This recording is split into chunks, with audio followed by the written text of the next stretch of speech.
Hello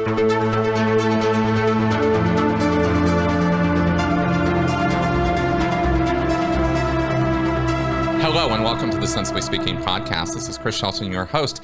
Thank you very much for inviting me into your home again this week. And we're going to get right into it. A couple weeks ago, I interviewed Mitch Brisker, former director, not Sea Org, not even Scientology staff as such, but somebody who worked right under David Miscavige for decades as a film director, creative producer, and museum designer. He had a lot of hats over the years in Scientology, and we covered a lot of his story and some of the things that he had encountered in our first podcast, and today we're going to go over even more. So, hi Mitch, welcome back to my show. Hey Chris, wow, great to see you again. Yes. What do you got? Okay, let's just jump into it. I have received some very, very positive feedback on our first interview. People are absolutely intrigued by some of the things that you've had to say and the fresh viewpoint that you bring to this. And frankly, so do I. I have been absolutely fascinated.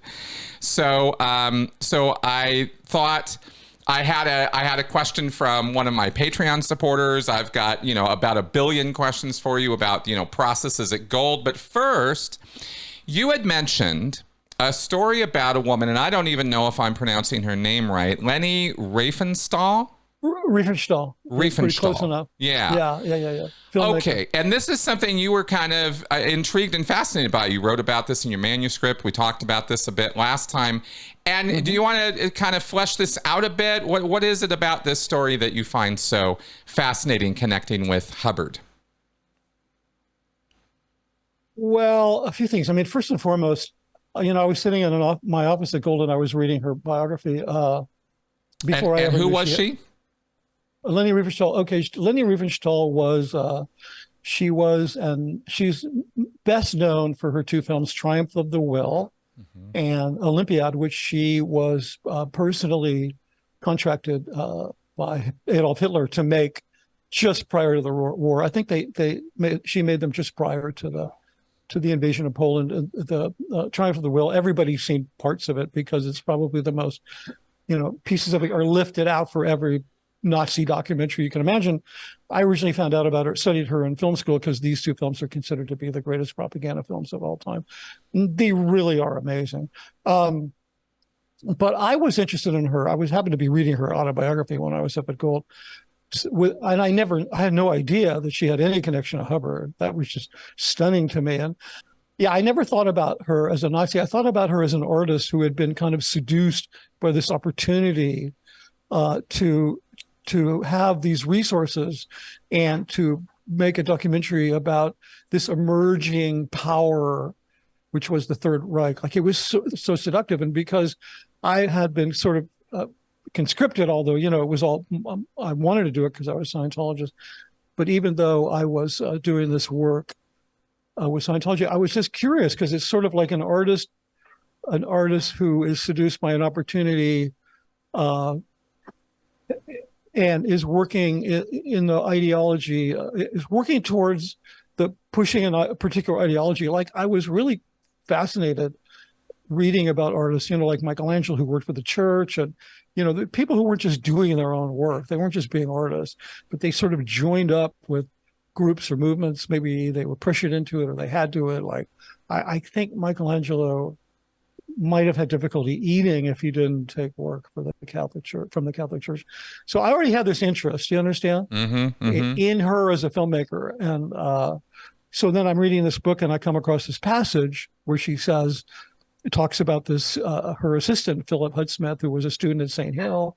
And he was obsessed with remaking her biggest successful film, which was pre-World War II. She'd made a film called The Blue Light. Right. I think we talked about this the other day. We did. Yeah. Yeah. So maybe I'm just covering the same ground, but.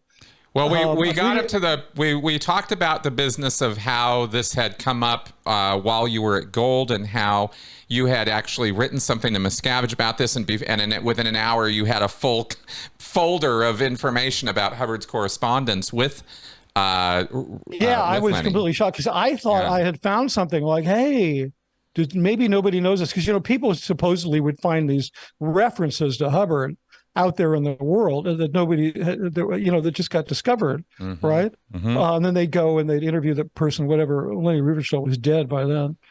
So I sent it up thinking, hey, check this out, man. Hubbard got mentioned in the autobiography of this very famous filmmaker. And what I got back was, oh, yeah, we know all about it. Here's all the correspondence. Here's the script that Hubbard wrote. It's the, you know, I didn't think of it, but, you know, I could scan the cover and send it to you. We could put it on screen. It says modern version by L. Ron Hubbard, right, of Leni Riefenstahl's film. And I mean, this was a woman that, you know, she claimed not to know about the atrocities, but she went back to making features after the 2 Nazi propaganda films. Still, it was during World War II when she made another feature. I forget the name of it, but she used Romani people, you know, aka gypsies, that were being held at a concentration camp near her location, and the SS delivered a bunch of Romani internees for her to use as extras. Okay, right. So you can't tell me. You know, she never apologized for, she said, I didn't know about it. And then she said, what do I have to apologize for? My films won all the top honors. So she was like, wow. Yeah, exactly. She kind of missed the forest for the trees a little bit there, I think. A little bit. I think so. A little bit. But she, remember, this was 1960. So that was only, 15 years after the Nazis were defeated? So 15 years ago, that was, I think the movie Titanic came out more than 15 years ago. And everybody certainly remembers that movie, right? So it's like World War II is pretty fresh in people's minds. Even though, you know, it was starting to fade, and Leni Riefenstahl is, she's very responsive to her, Philip Hudspeth, the Scientologist. She's very responsive to his interest in remaking the blue light. I mean, supposedly he was obsessed with it, because she's thinking, well, maybe this will be a way to reboot my career, my filmmaking career. An English version, right, of The Blue Light, this very acclaimed film when it came out. What just because I have no familiarity at all, and probably most of my audience might not, what is this film? Oh, The Blue Light was a feature film. It's on YouTube. It's a silent film. It's a fascinating film. It's you know, it might not be a good meal for people who don't have the context of, like, who aren't sort of film history buffs, like, you know, want to go back and look at great silent films like, you know, The Cabinet of Dr. Caligari, which, you know, every significant film director, you know, from Tarantino to Spielberg will make references to. So it's kind of a very, you know, if you don't enjoy watching those kind of stuff, you may not like it, but it's a fascinating film, and it's in a genre. They call them the German mountain movies, and they focus around mountaineering and superstition and the supernatural, because the Germans have this. They have a lot of legends and myths that are associated with the Bavarian Alps. So she was very popular. I mean, she was a star when Hitler, you know, went to her through Goebbels, who was, you know, the propaganda minister, and said, you know, the Führer wants you to direct 2 films for him, and he'll give you everything you want. Do you remember? Go ahead. Yeah, I was just going to say the footage, the film focuses around a Nuremberg rally.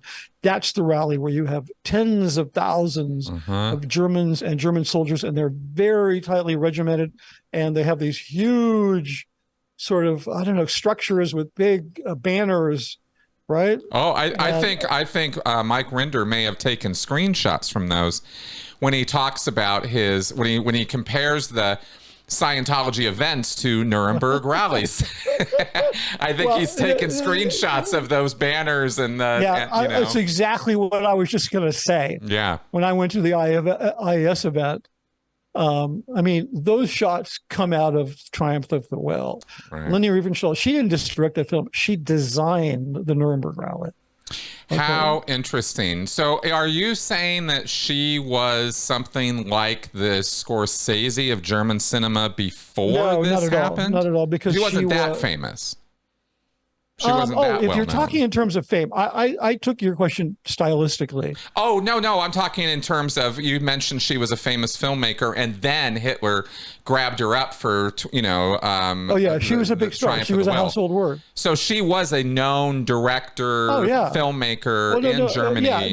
The Blue Light was her directorial debut, which she also started. Got it. But she was also, she had been a film star as an actor. And she was also a singer and a dancer. She was a star in Germany when Hitler hired her.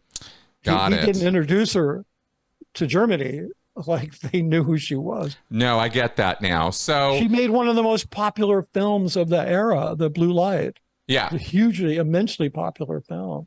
So having made Triumph of the Will and this other film, which and I haven't, obviously watched those movies through. I've only seen the clips that everybody has seen. Right. They're on YouTube. You can watch them all. Yeah, fair enough. So what was it years and years later, before you knew about this Hubbard connection, you're sitting there reading her autobiography. I'm just curious, what was it that was compelling you to study her work or study her while you were working at Gold?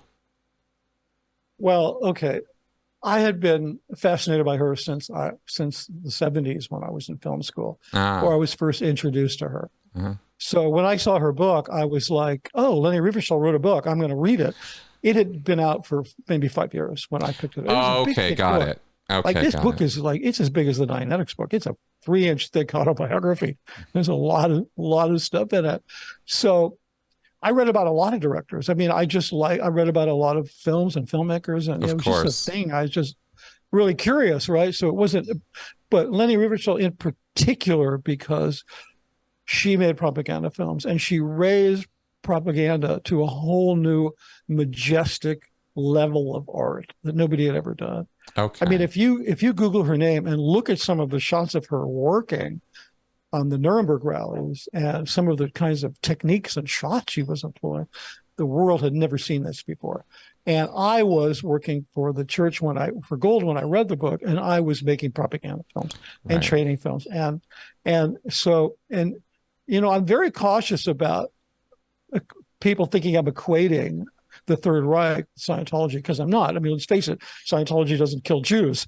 Oh, no. It would be a false equivalency. Yeah, that there are absolutely analogies and parallels to draw in terms of propaganda, in terms of cultic that's not what this is about. I get it. Yeah. This is an analogy between me and Leni Riefenstahl, not artistically, because I'm not, I have never achieved that kind of artistic recognition.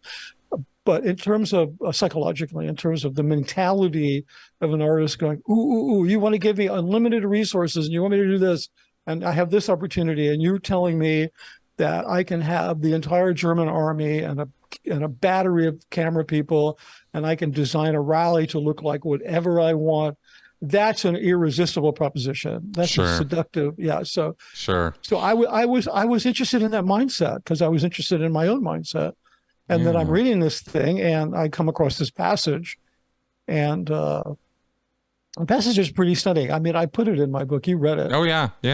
Passage from her book about, Dr. Hubbard and 1 million people that he's in charge of. Like she was just as hyperbolic about her career as he was about his. I mean, these were two people that, although she was a great artist, but they were birds of a feather in terms of exaggerating their own, having an exaggerated self-image. I think what I'm curious about is how this connects in your mind with your fascination with her propaganda films, Gold. I mean, you mentioned it a bit in terms of you were doing a very similar thing to what she was doing.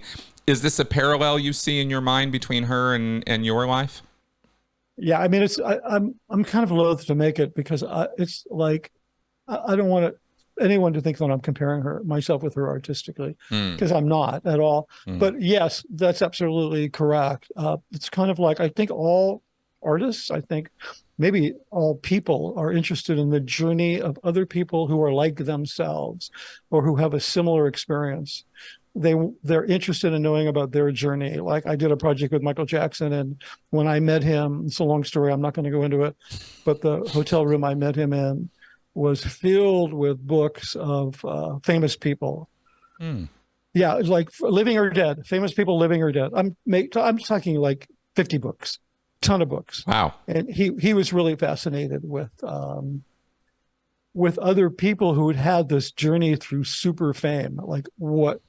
Yeah, so I think people, and so just as a filmmaker, and I'm sort of way down here, and I'm looking up at this towering character, Leni Riefenstahl, and I'm like, well, I'm working really ideologically. Everything I'm doing, it has an ideological motivation. It doesn't have a purely artistic motivation, which is very different. And so I want to know what her experience was, right? Right. I mean, she was. I'm trying to think of her name. A very famous German actress who came to America and became a movie star, was a good friend of Leni Riefenstahl's, and told her, you got to get out. We're all getting out. Mm-hmm. You need to leave. We are all getting out. And she was like, no, I got this great gig working for Adolf. I'm sticking around. So, Yeah. Marlene Dietrich is the person I was trying to think I of. wondered if it was her, but I didn't want to. Yeah, because they were cohorts and they were friends and Right. all of the really talented people left Germany or they were murdered. So so a lot of German filmmakers, that's a whole nother story. We have this very rich history that started in the late 30s and into the 40s. We have a very rich film history of American films that are done in the style of German expressionism. And this is all of your film noir films, Dialing for Murder, Double Indemnity, Strangers on a Train, all these great noir films that are done in a German expressionist style. The reason we have that is because they all fled Nazi Germany and came to Hollywood. And it literally had a tremendous impact on American filmmaking in a big way. So how interesting. I have to comment on something here. If you'll indulge me for a moment. Yeah, no problem. I did a podcast a year or two ago about Operation Paperclip, which I find to be one of the largest moral dilemmas of the 20th century, if not the biggest one. And I'll tell you what it's about. Yeah. Operation Paperclip was the military operation that Americans, other Western powers, and Russia from the East carried out to distribute or figure out where the Nazi scientists were going to go after the war. This was the official name of the whole thing. It was highly confidential. Nobody knew much about it. It's all come out. And it was the genesis of and the reason why we had or have a space program is because Werner von Braun and his company of Nazi scientists, and that is what they were brought over here, and other Nazi scientists were taken over to East Germany and eventually over into Russia, and they did not have as free of a time, you could say, as the ones who came over here.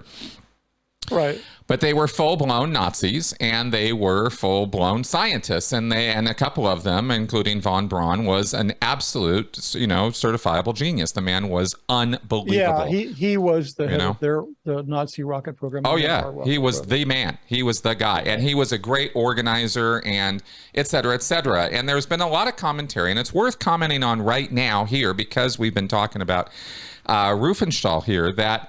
Riefenstahl, sorry. Yeah, totally fine. There's a parallel to be drawn here, which is what I've been thinking about ever since you brought her name up. And that is that similar to how she embraced an ideology that maybe she didn't morally fully agree with, but she was able to curtain off the nasty parts in order to engage in the activity she wanted to engage in, which was filmmaking, storytelling, whatever. And she was given carte blanche, as you described. She was given more power than she was ever going to have otherwise. And wouldn't this be a tremendous advantage to her personally? Wouldn't this be a dream realized, a goal, a series of goals she could fulfill? We could say and describe Werner von Braun the exact same way. Here is a scientist who is a scientist first, an organizer second, a Nazi third. And here is this tremendous opportunity given to him by Hitler and his legions to move forward the study of rocketry and science and chemistry in such a way that he never would have had otherwise. Yeah, that's absolutely correct. I mean... to give you a quote from Philip K. Dick's book, The Man in the High Tower, If Germany had won the war, if the Nazis had won the war, we would have gotten to the moon 20 years sooner. Well, that's exactly right. That actually is a factual statement. But what I was going to comment on about this was, from the way I look at the world and the way I think about things, is I see the parallels here in terms of the mindset, in terms of the cultic behavior, in terms of how you have people who will commit themselves to a cause that maybe they believe in, maybe they don't totally believe in it, but they certainly believe in their cause, and it aligns enough with this thing that I can, connect with it. And in both of their cases, the work was so amazing, so genius, so beyond, it rose beyond just the confines of the cult, the Nazis in this case, that they had staying power. They lived on the strength of their skill set, even beyond the ideology, where a lot of people who didn't really have anything else to bring to the picture didn't, and were able to shed the ideology enough following, the disaster, at least enough to be able to not be persecuted or prosecuted by the world at large. And they went on to do other work. I don't know what Leni did, but we know von Braun was basically personally responsible for organizing up our space program here in the United States. And the fact of the matter is that the internet wouldn't exist, satellites wouldn't exist, GPS wouldn't exist, almost nothing we have now would exist were those decisions not made back then to do what they did. And that's what I mean by the moral dilemma. It's you're absolutely right. I mean, I'm listening to you. I'm listening to you unpack this in a way that 100% aligns with my understanding. Yeah. And yet I had never put it in that terms. But yeah, you're 100% right. I mean, I think unlike von Braun, she spent a couple of weeks in a camp and then they let her go. Yep. And, she spent the rest of her life trying to restart her filmmaking career, and did some significant books of photography, but never did it. But, she was like the moral dilemma parallel is absolutely 100% correct. That is the thing that I was kind of trying to decode for myself. Mm-hmm. I mean, those people that came over like Marlene Dietrich, who were like, I'm getting out of here. These people are bad. Mm-hmm. They brought great gifts, great artistic gifts to Hollywood. They gave us film noir. I mean, if you want, like, that is the reason why we had that great black and white era known as film noir. And see, I never knew that. You mentioning that, and I'm like, wow, I didn't know that. I thought, there were directors and cameramen, Otto von Stroheim. I'm trying to think of there was a cameraman who was very instrumental. Did you ever see The Cabinet of Dr. Caligari? Now we're doing film history. Well, we are a little bit, and I'm willing to go down this road a little bit here, only because I watched a Nicolas Cage movie the other night where he wouldn't shut up about it. So I am mildly curious about this movie, The Cabinet of Dr. Caligari. It's actually it is significant because it's the first horror film ever made. Okay. Oh, is that it's okay? Because Nicolas Cage is quite the film student, and he loves this movie. So yeah. We all studied it in film school.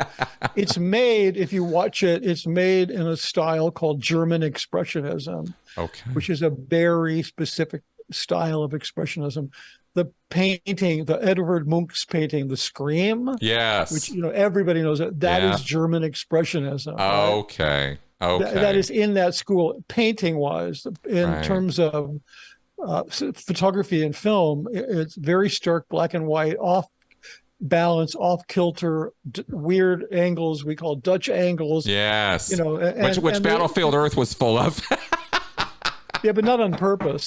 No, I'm just joking a little bit here. Accidentally. Yeah. We had got great gifts from the Germans. We got Werner von Braun, who, probably never really was a Nazi, but he just was like, you're gonna give me the stuff to go to the moon? Sign me on. Basically. Yeah. So we got great benefit from them, both artistically and technologically. But getting back to the Hubbard relationship, one of the things that so interested me was that in reading this letter from Philip Huddsmith, to Philip Huddsmith, this is Hubbard's response to him. And when he was sent a telex or maybe some form of written communication where he was asked if he would participate in this, and he wrote a really fascinating letter back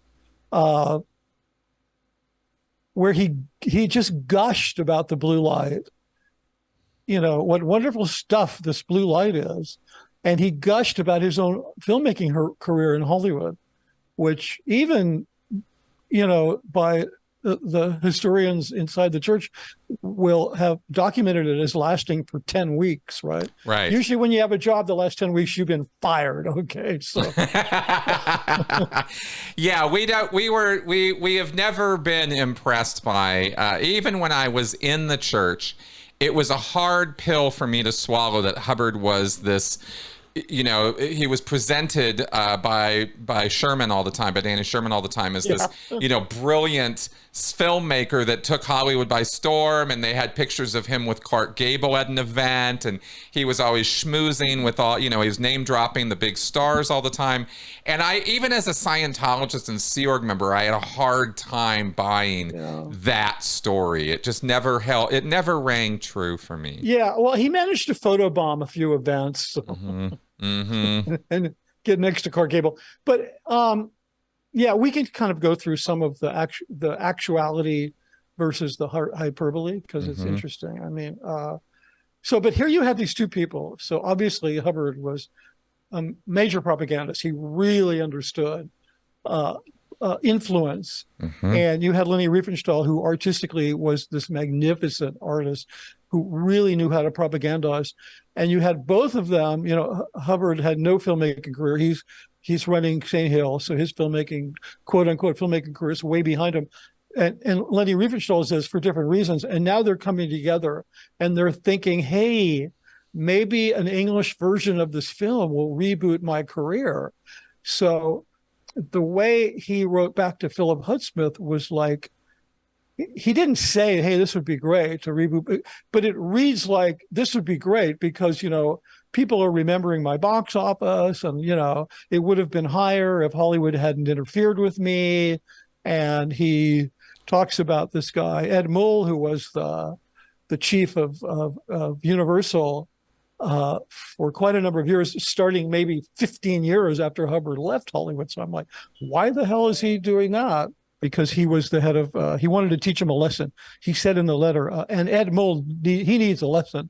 Like he had some vendetta with the guy who was head of Universal 15 years after the 10 weeks that he spent in Hollywood. So I just found it strange because they were both kind of like, maybe this will get my career restarted. I mean, he wrote the script. There is the modern version in English of the Blue Light. Wow. As rewritten by L. Ron Hubbard. Yeah, I'll send you. I mean, the significance of that now takes more shape for me after all the backstory you've given me. So it's like, wow, that's really interesting. I mean, I'm wondering, would it be equivalent to say, the Gone with the Wind as rewritten by L. Ron Hubbard? I mean, are we talking about something of that significance, but dealing with German cinema? I don't think you can raise it to that level only because fair enough. There's no equivalent to the Hollywood film market. I mean, no other. Got it. Maybe Britain comes close, but there's no other equivalent market. But it would be a very significant thing. I think it would be more like somebody doing an English version language of Mein Kampf. So, oh wow, yeah, it would be more. I mean, the Blue Light wasn't a Nazi film. It's all about mysticism and mountains, and she plays a witch who bedazzles some young mountaineers, and it's a fantasy film. Okay, but still, I mean, was the greatest. She was there's no other way to describe her than she was a Nazi propagandist who made the two greatest propaganda films of all time, so much so that they are still studied in film schools, along with The Captain of Dr. Caligari. Yeah. But interesting. And so he rewrote this thing, and so I think it was a very poor choice, positioning wise, because it was only 15 years since Germany was defeated. Yeah. And like, why collaborate with this person? I think it was a very bad, tone deaf choice to do that. It was just like, well, it was one Hubbard of these things like, Hubbard certainly cannot be accused of showing amazing discretion when it came to his his life choices. No, exactly. It was like when he went to Rhodesia and supported the apartheid government there and opposed a new constitution that would integrate the sort of maintain apartheid in maybe a better way, whatever. So it's just like, what the hell are you doing? Going to Rhodesia and being supporting them. Right. And then they kicked him out. That they deported him. Oh yeah. Yeah, and then this is just a funny little side note because I have to tell it. Dan Sherman, who is a good friend of mine, may he rest in peace. He won't mind me saying this, not now, especially. But he did a presentation once about when Hubbard went to Rhodesia, and he tells the whole story, and then he says he was exiled from Rhodesia. And afterwards I said, hey Danny, you can't be exiled. You can only be exiled from your own country. When you're thrown out of another country, you're deported. I mean, that was just false. He was deported. He was an exile. And Danny looked at me and he said, exiled sounds better. So talk about propagandist. Yeah. So I'm like, you know what I'm saying? Yeah. It sounds cooler. I think he meant it sounds cooler. Yeah. Well, of course he meant that. Plus, of course, if he said deported, that immediately ties it in with the whole immigration problem, and Scientologists tend to be pretty hard right and anti-immigration. And I mean, there's a lot of reasons to not go there. Yeah, but Dan Sherman's a wordsmith, man. He was a good writer. He cared about language, apparently, but I don't want to say anything bad about him. I'm talking about his. Oh, I will. Yeah, I will. I will rag on Danny Sherman's language and Yusef all day long. Oh yeah, no, yeah, but that's a perfectly good example. I think that choice was actually, you're calling him out on it.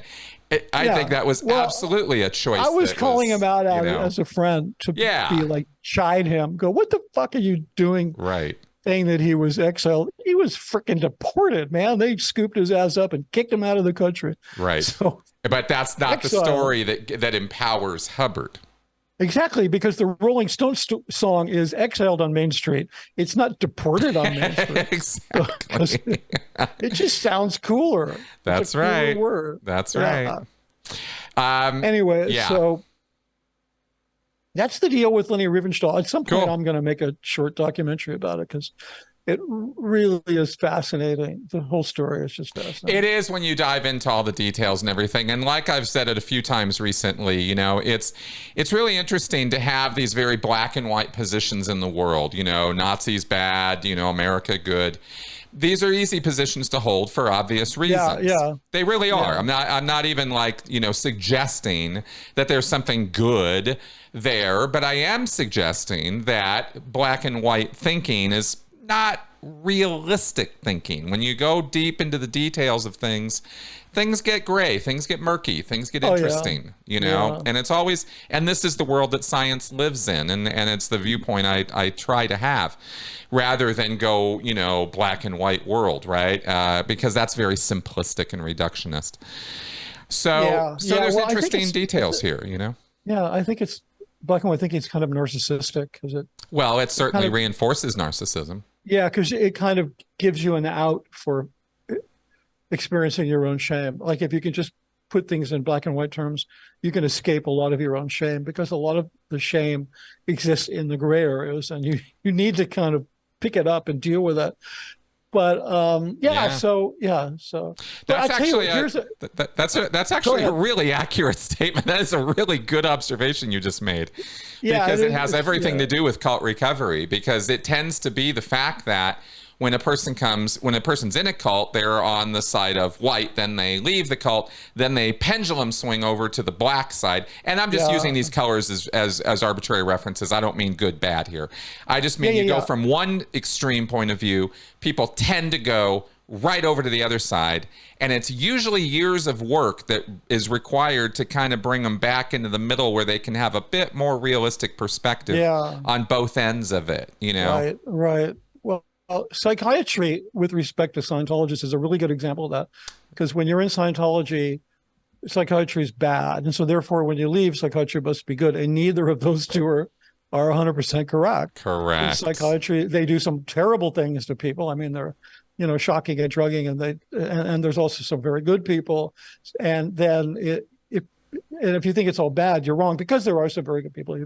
If you think it's all good, you're wrong. That's so right. It's kind of you need to. I think you're saying you need to really be willing to inspect things. But I'm sorry, Chris, I have to get back to one more thing about Hubbard and this whole deal. Go ahead. The thing is that it really got me thinking about his film career in Hollywood, because he reflected on it so much in the letter when he expressed his enthusiasm for helping her rewrite the script.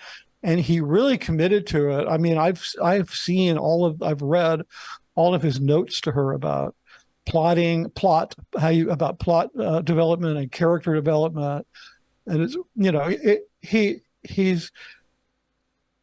Hubbard wrote millions of words. I don't know how many millions. He wrote about everything. Mm-hmm. He wrote about how to polish your cat. I mean, like everything, right? Yes. But he never wrote about how to write. Huh. Like, outside of maybe whatever you interpret from the art series, I suppose. No, there's nothing specifically in the art series about writing. Well, okay. Now, hang on one second. I have to ask you one other thing then. What about his writings for the Writers of the Future guys? Was that not writing on writing? No, that's not him. Oh, I was under the impression that they studied some Hubbard stuff from the promo I've read. Maybe they took some art series stuff about. Oh, okay. So there isn't because I was always under the impression from the PR materials that there were some secret Hubbard writings on writing that they were getting to see. So finding out that's bullshit is good news for me, because I was always like, what's up with that? He never wrote anything about. Well, he did, and I'm going to tell you what it is. But no, the Writers of the Future, they took a lot of his writings, his essays on communication, and what is art and definitions of art, and they packaged that up with some mentors who in the field of science fiction writing, right? Right. And Jerry Pournelle and that other guy, some of these guys are Sanderson, really some other guys, Brian Anderson, they sort of packaged them up and then they go to town with it. But he never wrote anything that says this is how you create a plot. This is how you plot a story. Okay. He never wrote anything about this is how you create characters. This is how you develop what is good character separation, which that's one thing he wasn't particularly good at, in my view, because all of his characters sounded the same. Like they had the same voice because it was his voice, right? Yeah. Like in doing his films, reading the scripts, one of the things I had to deal with was that all the characters, the captain on the ship goes, well, I should give him, I think there's something going on here with him. And the chaplain is saying, I should give him a session. He sounds like the same person, in terms of how it's written. So you just kind of have to just work around that with the actors. But he never really wrote anything about writing. He wrote everything. He wrote about directing, he wrote about camera work, he wrote not about writing, except he wrote a bunch of stuff to Leni Riefenstahl about writing.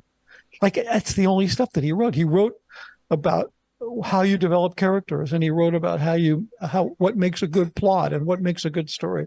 And if you just relate that to his success as in writing dime novels back in the pulp days and writing all that science fiction stuff, he was a craftsman. He knew what he was doing. And so reading that stuff certainly not going to help it may sharpen some of your tools. I mean, it's not the end all. I read a lot of science fiction, and I was not a big fan of his science fiction. I think if you're 13 years old, it probably is great. But when I was 13, I was reading Isaac Asimov and guys like that, and they were we talked about, we both read The Foundation when we were teenagers. And it's just amazing. And blew my mind. Asimov, Bradbury, Heinlein. These were the guys I was consuming as a teenager. Yeah, it was great. I mean, I was more than a little upset at the Apple's interpretation of The Foundation. Yes, I thought it was unrecognizable. Me too. From the book. Yeah, me too. Well, anyway, getting off the go ahead. Oh, I'm sorry. I just cut you off. What were you going to say? Well, so he did write a considerable amount of stuff for her. Mm-hmm. Maybe 20 pages of handwritten notes on like why he did what he did in the script, and I found them really fascinating. How interesting. but the thing is that his filmmaking career was like the party line is that he made the most successful serial of all times, which is this Secret of Treasure Island, right? Mm-hmm. Okay, so if you unpack that, like, how would you measure what is the most successful serial of all time when people were going to the movies to see something like Gone with the Wind, right? Mm-hmm. And then they were seeing, that was the feature, as they called it, which is why we call movies features. And then they'd have a B movie, which was the second tier film, which is why we call films B movies. And then they would have a cartoon. And then before that, they'd have a serial. So, and nobody went to see the serials. They were usually, most of them were buying popcorn. And nobody remembers them, except maybe Buck Rogers. And they're trying to pump him up. And mostly what Hollywood did when I researched this, like the Columbia Pictures one, is they bought the rights to his stories because they were short little, dime novels, and they made great serials. And then on a few of them, like Secret Treasure Island, they had 4 script writers, and he was one of them. And I've never seen a film that, if there's more than 2 script writers, you just know it's a crappy film. If it took, usually that means it was rewritten 4 times, and then by Writers Guild rules, they have to keep the person on, right? Because he wrote enough of it that he still gets credit. So it was just like whatever. But you had these people back then, like real towering literary figures, like Mankiewicz, like Dorothy Parker, like the rest of them don't come to mind right now, and Raymond Chandler, who is one of my all-time favorites. And who also was started out in pulp and dime novels, Raymond Chandler. But I mean, he wrote, I'm trying to think of the film that he wrote that was nominated for an Oscar. But Maltese Falcon? He wrote, huh? Was it Maltese Falcon? No. No. Okay. No. He wrote Strangers on a Train for Hitchcock. I think he wrote Dial M for Big Murder. Sleep? I'm not sure. Huh? Big Sleep? Well, that was his novel, but I don't know that he may have written the script for it. But he was this other guy who started out in dime novels like Hubbard, but he ascended to becoming one of the most well-respected novelists of, the 20th century, right? Well, yeah. I mean, because Long Goodbye, Farewell My Lovely, The Lady in the Lake. You don't need to look there. I know them all by heart. No, I'm just telling the audience. Yeah, I know. Yeah. I know. Who we're talking about here. I'm just joking. And he became a Hollywood writer. Yeah. So the thing is that in those days, Hollywood has also always had a scarcity of writers, right? Mm-hmm. Even today. I mean, that's why they make films out of comic books, for crying out loud. If there were enough good writers in Hollywood, there would be no Marvel universe because it's just like, they wouldn't need it. But anyway, so there was this thing that happened where, like, there's a quote I found online where Joseph Mankiewicz, we all know who he is because he did that Stephen Fincher film. Mank was about him. He wrote Citizen Kane, right? Mm-hmm. And he had written to his fellow writers. He said, you should come to Hollywood because it's really easy money, and your competition, they're a bunch of idiots. So there was this kind of rush for all these great literary giants. S.J. Perelman came and he wrote for the Marx Brothers. I mean, these were like major people, novelists. And when Mankiewicz talked about, well, your competition, a bunch of idiots, he wasn't specifically, I mean, the idiots he was talking about were the guys like Hubbard who were writing writing serials, right? Like kind of like hacks, they could just go in and they weren't going to make Dial M for Murder, Strangers on a Train, Double Indemnity.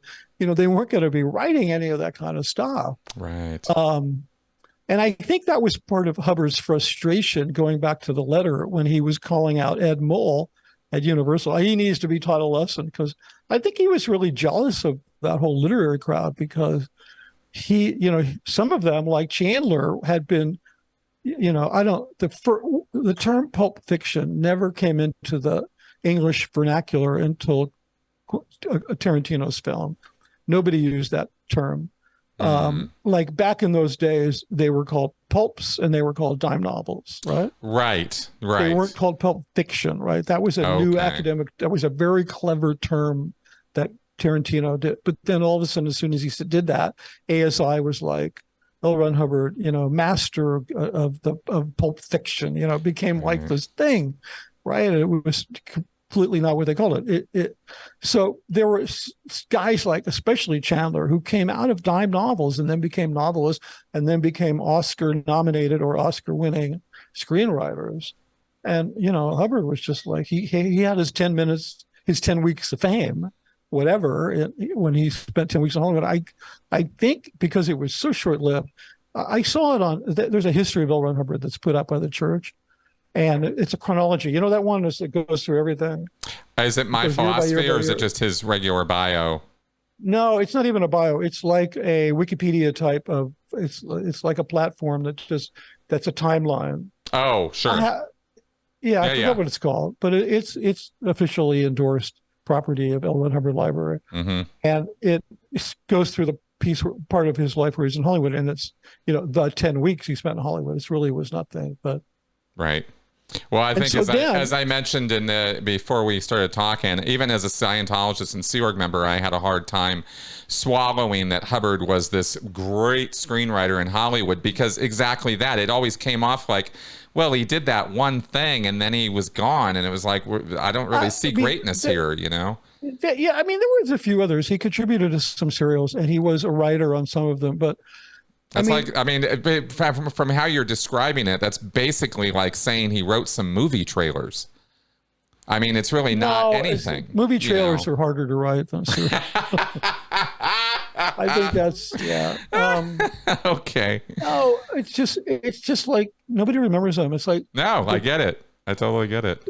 It's something they play because they want to get people in their seats, get them out of the concession stand and tell them the movie's going to start. You need to go to the bathroom now. Right. They'll play the serial. It's just like, there was no TV back then. People went to the movies for the whole day.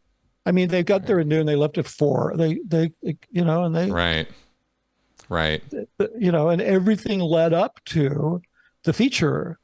And that was the metric of success, was the box office of the feature. So when you say the most successful serial, that is just, somebody pulled that out of their ass. That is just completely ridiculous. And if you actually told the true story of it, it's probably interesting enough that people would go, that's interesting that he spent a little time and they bought some of his stories. Well, yeah, but that violates all the rules of I don't know if you're familiar with this term, but that violates all the rules of hagiography. Right. Right. The biography of a religious figure is told by the religion. And that has to be that Hubbard, envisioned his life purpose at 3 years old when he was, fell into that bucket of red paint, right? And he had to tame broncos when he was 5, and he had to graduate at the top of his class, and he had to be a war hero, and he had to be the hero of Hollywood. Like, all of these things are check boxes that have to exist in order for Scientology to justify its existence. And that's where this stuff comes from is really that, Yeah, like Joseph Smith and the golden. Exactly, and the golden tablets and all the plates and all that. Okay, so one last little anecdote about that. It's kind of interesting. So I was at SMP in the run-up to the opening. I was involved in it and did a lot of their foundational work on their mission statement. And I did a 2-minute quote-unquote sizzle reel, which presented to the industry what the studio was going to be about as a teaser, right? So I did all this stuff. I was very involved in it. And so that studio, I was never really aware of it. I knew where KCT was, but I never really knew there was an old film studio there, which it actually dates back to the teens. It's really a fascinating history. You could read about it. I can't remember the first name of the studio. It's old brick, like industrial age brick. Mm-hmm. And then a couple of sound stages got added on. And then in the 70s, KCET, the public television station, they built the administration buildings. And then, of course, Scientology spent tens and tens of millions of dollars restoring it to really a spectacular level, because that's one thing they just do so well. Because Miscavige believes that the quality of the buildings will command so much respect for Scientology that it will help to counter a lot of the other stuff. Like, there's nobody would do that to a building and who was an evil cult. You people are just full of shit. Look at our buildings. So, but the original building. The studio, the entrance to the studio is on Sunset Boulevard. So behind the studio is a street called Sunset Place, right? Mm-hmm. And the original studio, the address was Sunset Place, right? And there's a really lovely old antique door that opens into the studio, which of course is locked down because it's like you'd never go in that way. You have to go through the guard gate on Sunset Boulevard. But just behind that door is the office they built for Hubbard. They built this lovely little office and a lovely little conference room. And then it's also a kind of museum with lots of displays of his pulps and, obviously the Columbia pictures, serials, and then the parts of the studio they have are just lined. There's one row, there's one like an interior, like a walking space, where on one side there's an old brick building, and it's just these huge blow-ups of the serial posters and pulps that he worked on. So it's really adorned with a lot of stuff from the golden age of Hubbard's quote-unquote career in Hollywood. But in his office is the most curious thing.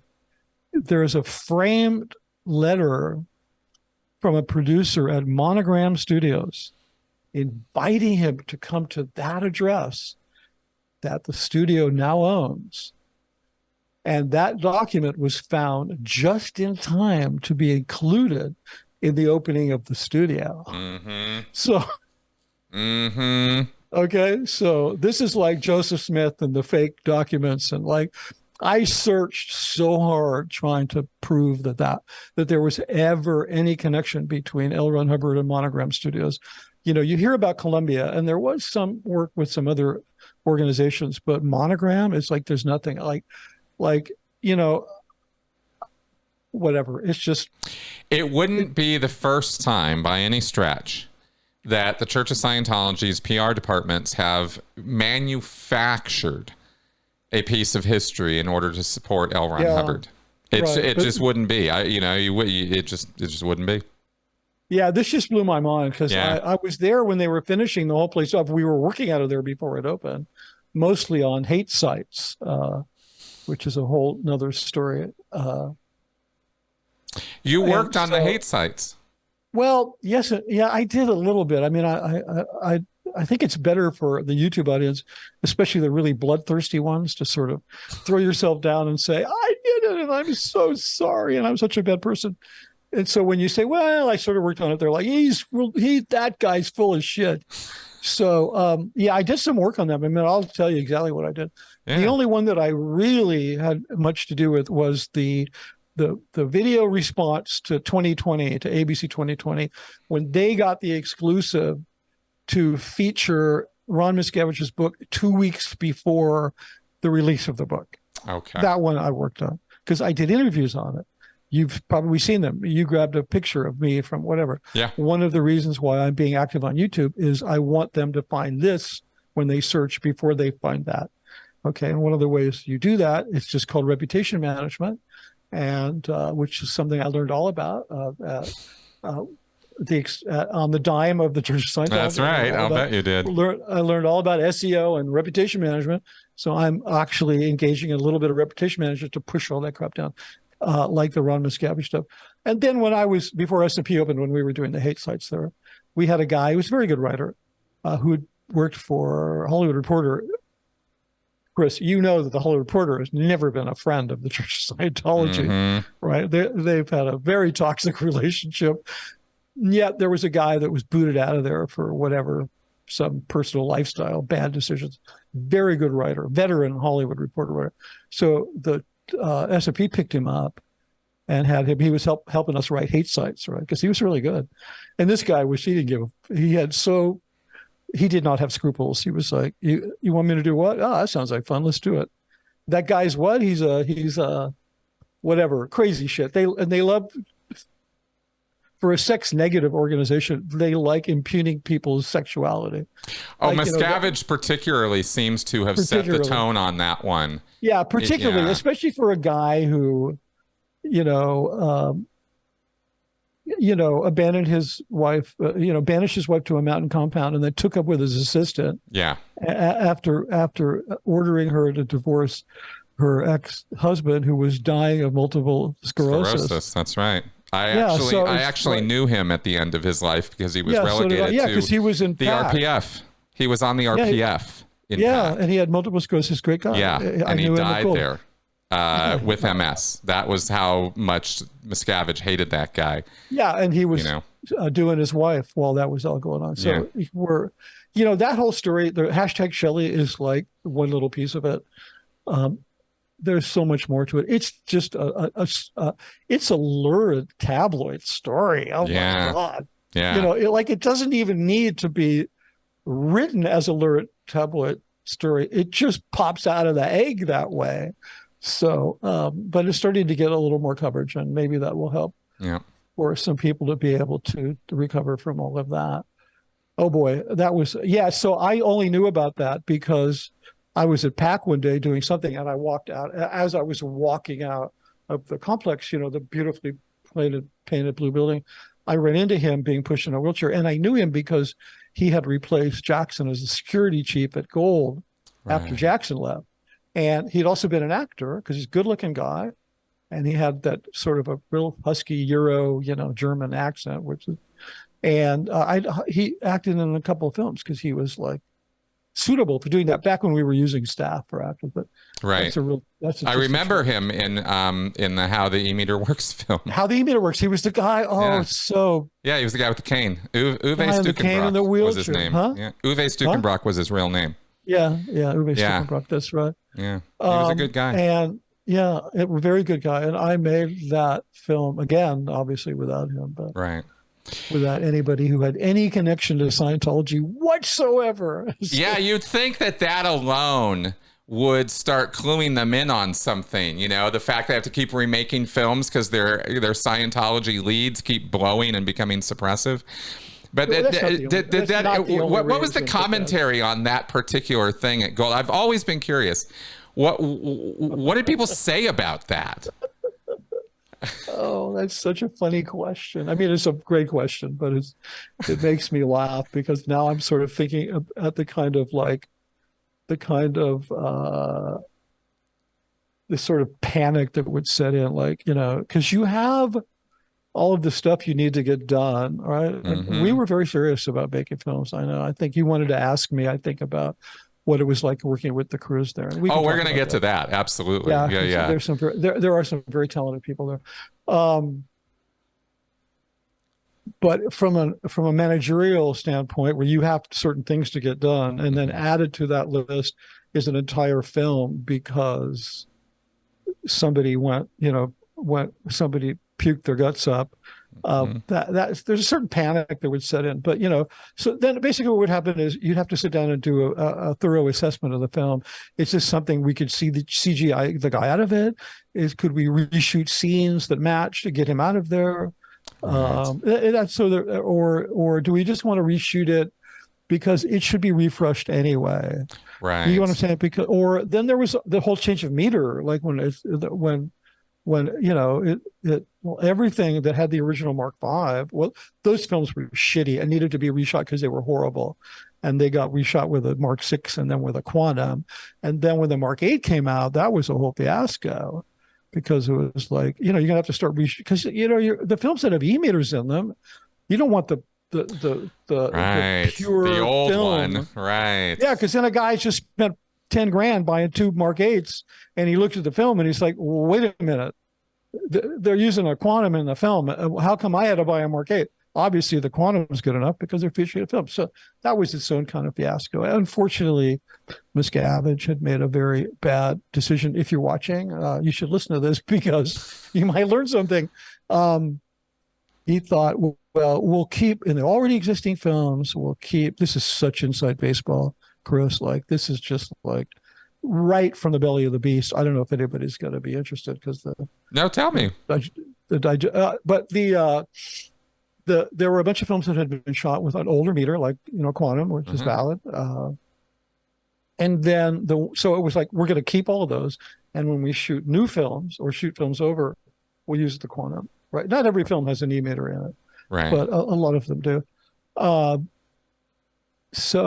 then when it came to doing films that the Mark VIII would be featured in, and your listeners, they understand these different meter models. Okay, good. Mm-hmm. So when it came time to feature the Mark A, it was like, it wasn't ready for release yet, but it was time for us to do the film. Oh my God, what do you do? So we would shoot all of those scenes twice with both meters. Wow. So it was a lot of extra work. And I was, and I, like my idea that, and I told Miscavige, and I was concerned I might get in trouble for even saying it, but I was like, that's a mistake, because about 2 weeks after the Mark 8 comes out, everything else is going to look old. Mm-hmm. So why are you shooting it in two versions? You know, why are you keeping the original meter, the older meter in the films that are already done? It all has to be changed, because just marketing wise, people are going to look at it and go, I don't need to buy your new meter. The meter I have is in the tech film. Right. So that became kind of a thing. But that, you know, that's those are just nuisance things compared to the challenge of actually making the film. Because I'm sure. Yeah, we put a lot of, I mean, that gold is 100% legitimate filmmaking activity. It's not, I could take that crew if they ever wanted to, the crew that I trained up. And I did a second one too. I had a person not long before I left, somebody from HCO say to me that one thing that I was really good at was building a team. So I was like, oh, great. So that's one thing that kept me out of trouble, right? And I could take, for equivalent budget type stuff, they could shoot anything. They're really good. The top technical people, camera, lighting, sound, makeup, very good people, very good. Trained under people from Hollywood, and to some degree people from sets. So there's a lot of talent up there. It's just like, right, they should get the fuck out while they're still young enough. Yeah, well, they still can get another job. Let me ask you about something that I have wondered about since the day it happened. And sure. You are one of the only people who would be able to answer this question. Okay. Which was from the day that I saw, and again, this is super minutia. Maybe this will make it in the final episode. Maybe it won't. I'm not sure yet. But I have a question for you. Mm-hmm. Dan Kuhn was the actor and Scientology Sea Org member who has since left Scientology completely. But he was the one who was directed by L. Ron Hubbard personally in the TR's film, in that old TR's film. Yeah, the and film. And that was L. Ron Hubbard standing behind the camera, directing a dude, this is what TRs are supposed to look like. And to me, as a Scientologist and Sea Org member, when my head was in that game, that was sacred lore. That was as sacred on film as you could get, because that was the L. Ron Hubbard interpretation of what TRs were supposed to look like. And films were described in Scientology as not just entertaining things. They were visual, audio-visual HCO bulletins. Mm-hmm. So this was the standard to follow as set by L. Ron Hubbard. And the reason I keep saying that is because Hubbard was dead after Dan Kuhn took off. And here was this problem of, we already knew they were remaking shots or remaking films that SPs were in to get rid of them. But here was the Hubbard standard on TRs. Right. And so my question is, how did that conversation go? Was there a conversation, or was it just, oh no, obviously we're redoing this? Okay, well, it goes like this. I'm going to try to make this interesting for your audience, because this is such inside baseball. Sure. But it is actually a really interesting story. And you have to go back to 1963, fade in, Shane Hill, L. Ron Hubbard is running, I think we talked about this.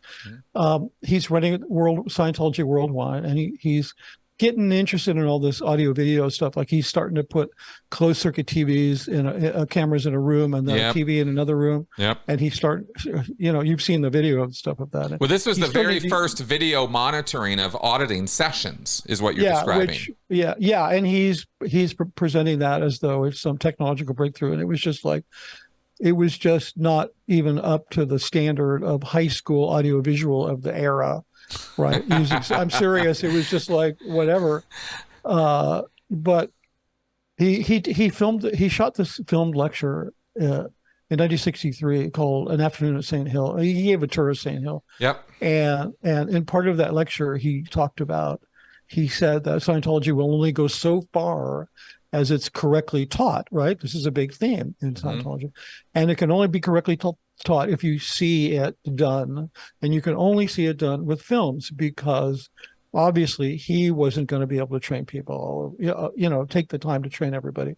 So back then in 1963, he basically put a stake in the ground and said, we're not going to make it unless we make films. And he became very focused on that. It wasn't until 1978, when he was at La Quinta, that he actually started writing the scripts and so forth. And what motivated him to write those scripts was they were at La Quinta, and he was interested in making films, and he wanted to see what is the state of auditing currently. So at, let's say, the Los Angeles organization, right? LA work, right? So what he did was he had all of the auditors videotaped, and he called those videotapes up to La Quinta, and according to the material that I've read and the tapes of him that I've listened to, he was aghast. He was just like, oh my God, this is Scientology. Like, it was so bad. And Dan Kuhn was one of those auditors, right? And so a bunch of them were invited up to La Quinta, right? And a lot of them some of them joined the Sea Org and got involved in filmmaking, which was the focus of La Quinta. Mike Rinder was there. He didn't do films. He was being a messenger. Like Janice Grady, she was being a messenger. David Miscavige was a cameraman, and other people that I knew later, but whatever. So that's, but I'm getting to your question. This is like the groundwork of like what happened, what was the conversation. So then that film becomes really sacred, as you described. It is the only record of TRs drilled by L. Ron Hubbard, right? And so I made all of the technical training films, completed them, some of them more than once. We never touched the professional TR scores. Right. And people would say, I understand you directed the tech films. And I would say, yes, all of them, but the Pro TR scores, because we will never do it. I never wanted anybody to think that I was somehow, that film was anything other than sacred. Like, I'm not going to do it. I'm not going to do it. We're never going to do it, right? Because this is basically was the party line. It's what we all thought. And then over the years, more and more people went belly up who were in the film. The character that Dan Kuhn played, his leave. I mean, he's like, that was like major, right? I mean, like everybody in the world modeled how they did TRs in Scientology watching Dan Kuhn. Yeah, which was really unfortunate, because it was nothing against Dan. But first, let me just explain something to you that I learned in a very profound way. And that is, there's a difference between doing TRs and between auditing an individual on camera and doing it in real life. These are two different things. Just because you're sitting there doing TRs on perfect, you need to be able to act them, not do them. That's my point. Okay. Got it. It's two different things. Dan Kuhn was completely, but not just him, they were able to act the part of a person doing TRs. Right. Even a better point is the actress, brilliant actress, Katie Mitchell, who played the angel in the confessional TRs. Yeah. Yeah, she couldn't audit a person to save her life, but she acted the part and performed every little detail of an auditor that people could model themselves after her. So it takes acting skill, not the TR skill. You get what I'm saying? I do. They're acting on a film set. Understood. Yeah, it's a portrayal of TRs. It's not TRs. It has to be, there's an old saying that the camera never lies, right? Mm-hmm. We all hear that. It's absolutely the most false statement ever. The camera only lies, okay? It does nothing but lie.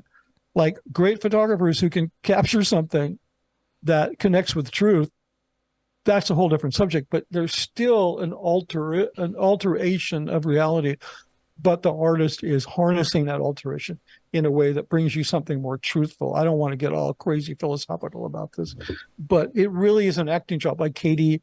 So I would always, and I told Miscavige, like, we don't care. Like, okay, she had all this, she got drilled on confessional procedure and stuff, and I'm sure that helped her.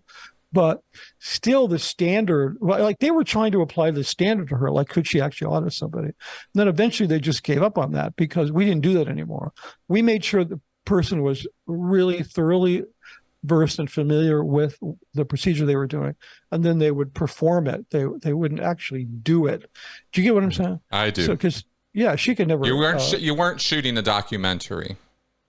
Yeah, exactly, and it would probably not look good anyway right. So it wouldn't be presented as a film. So no, it would look. It would. I see the difference in what you're. When I put it that way, I go, okay, I get it, because documentaries, very different tone and attitude from how the technical training films were approached, where it was perfect camera angles, perfect sound, perfect lighting. Everything was perfect. And you're shooting things over and over again, and you expect you to match them, and it's so it happens in.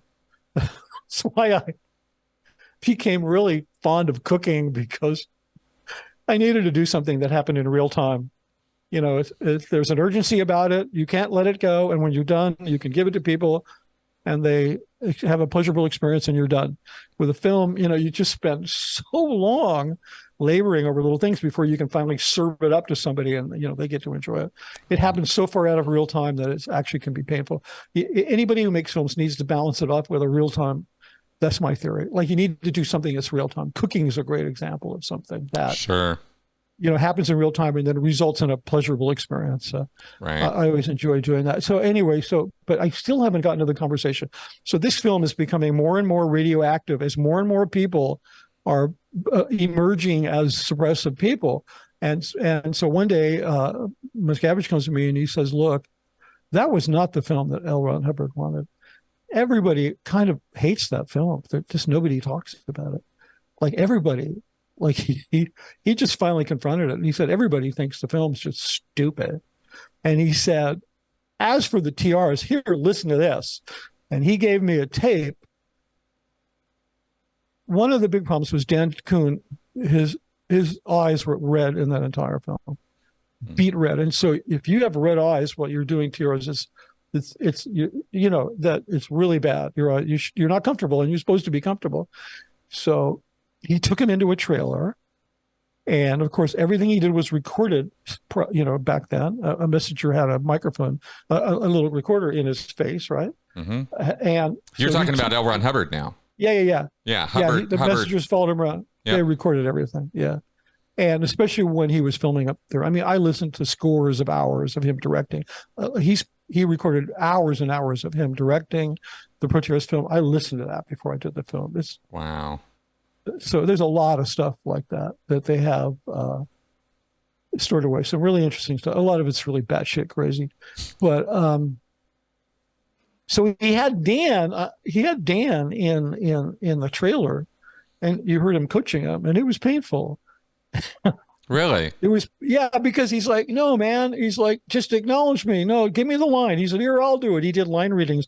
I'll do it. Like, off with her head. That was the one they did. Uh-huh. And so he said, Dan, he said, hey, give me the line. For your audience, they're pulling commands out of Alice in Wonderland for the other person to respond to. So they want it to be nonsense lines. They don't want them to have any significance to a person's life. So the line is, off with her head. And he says, give me the line. And Dan Kuhn says, off with her head. And Hubbard says, my God. And it was actually this amazing acknowledgement. Like, he just really let him have it. And but he never pulled it off. I mean, it was a very stiff performance. So I'm like, I get it. And then I read through all the notes, and while everybody was thinking that this film is sacred, Hubbard's like, if he's basically, fuck it. I got to get something out there because the TRs in LA are so horrible. It'll do for now. Literally, it was like a stopgap. Like it was just How funny. How funny. I never did. I got out before the revised version of that film came out. I'm so sorry you didn't So I see never it. saw your version of that film. I don't know what they're using now.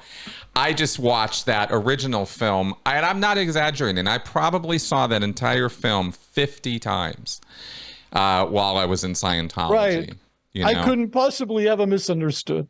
I'm an English major. Oh, I had that film memorized. Absolutely. It was crazy. You and me both. Oh, absolutely nuts. Well, okay. So so that was the conversation that led to the remaking of the Proteus film. So because the film was so sacred, it was very challenging to redo. Like you had to be very, very thoughtful in your approach to doing it because, for instance, those horrible costumes that look like some bad cross between a Nehru jacket and a Star Trek uniform. Yes. That the staff wore. Yes. And they were in that blue color that was similar to the complex, right? Yeah. Original complex color. So you had to be very thoughtful about that. And there was the environment. It was shot in the date packing plant at La Quinta, right? So there were vertical poles in the room. Yes. Because it was not a studio. And so they would try to disguise them, integrate them into the space. In that particular film, they wrapped them with a shiny foil, right?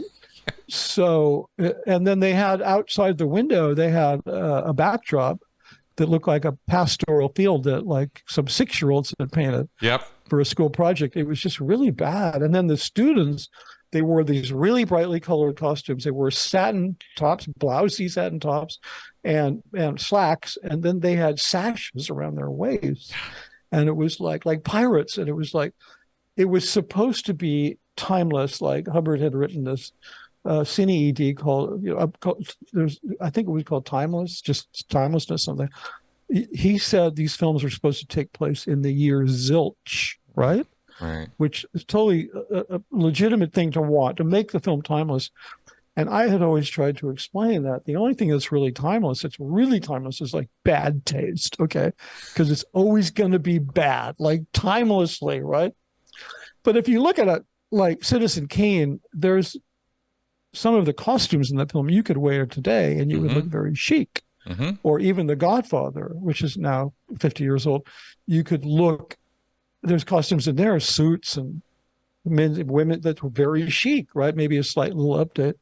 And so, but he thought they'd have to just do something that nobody had ever seen. So by the time you're done reducing everything out that nobody had ever seen, all you're left with is what nobody ever wanted to see. Exactly.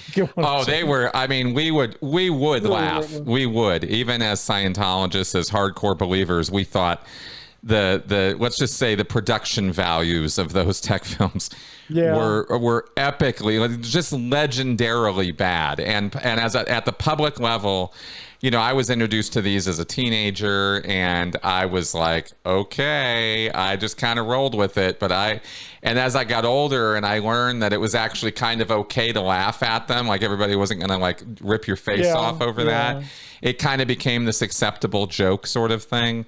But, you know. I'm sure.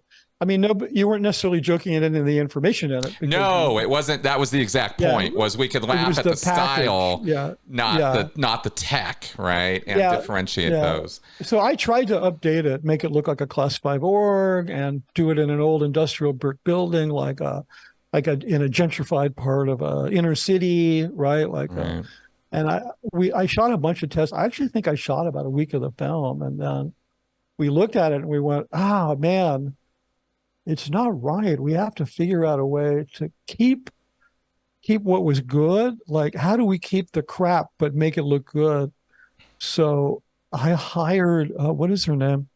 I think she's won more Academy Awards than any other costumer in Hollywood. I think she's won 11 Academy Awards. Wow. You hired an Oscar-winning costume designer? Oh, I hired a number of Oscar-winning people. Really? But she. Wow. I always wondered if she did it because she did Valkyrie with Tom Cruise, and she did his costume in it. Like, remember the beautiful German costume? Oh yeah. Yeah, God, I can't think of her name. And I hired her to do the staff to figure out how do we make these blue Nehru jackets look good. She totally got it. She's like, wow, yeah, I get what you want to do. Colleen Atwood is her name. You can look her up. Okay. Sure. She's designed every costume for Johnny Depp for every film he's ever been in. Oh. Like Johnny Depp won't make a film without Colleen Atwood. Hmm. Anyway, you can look her up. She's got some impressive credits. She's really a terrific person. She helped me with it. She went to the fabric supplier and like went through going, not this one, not this one, not this one, this one, while she was on a way to the airport to fly to Rome to do a film with Johnny Depp. And I always wondered if because she knew Tom from Valkyrie, if maybe she was kind of like thinking like, yeah, this is like his thing. And, like maybe there was some relationship there that maybe that had some influence on it to do. I mean, she never came to Gold. I met with her at CC a number of times and we exchanged ideas and drawings and stuff. And then I heard somebody, so she did a really good job. I mean, the costumes, she turned those blue things into something really cool looking.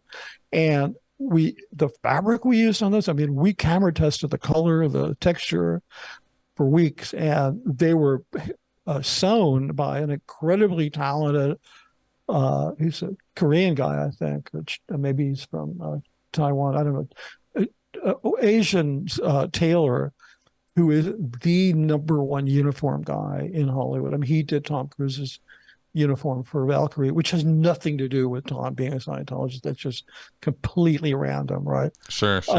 So it's just, everything's just state of the art. Interesting. And then we took all the colors. Like I took the colors. I said, well, there was the silver foil, and there was the pastoral background, and there was the bright colors, and then just reinterpreted all of that.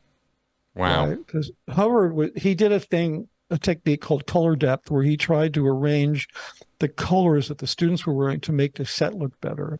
And in theory, it's a thing you can do. It's a part of color theory, where you create depth by the placement of colors, right? Mm-hmm. And some colors recede, some colors come forward, etc.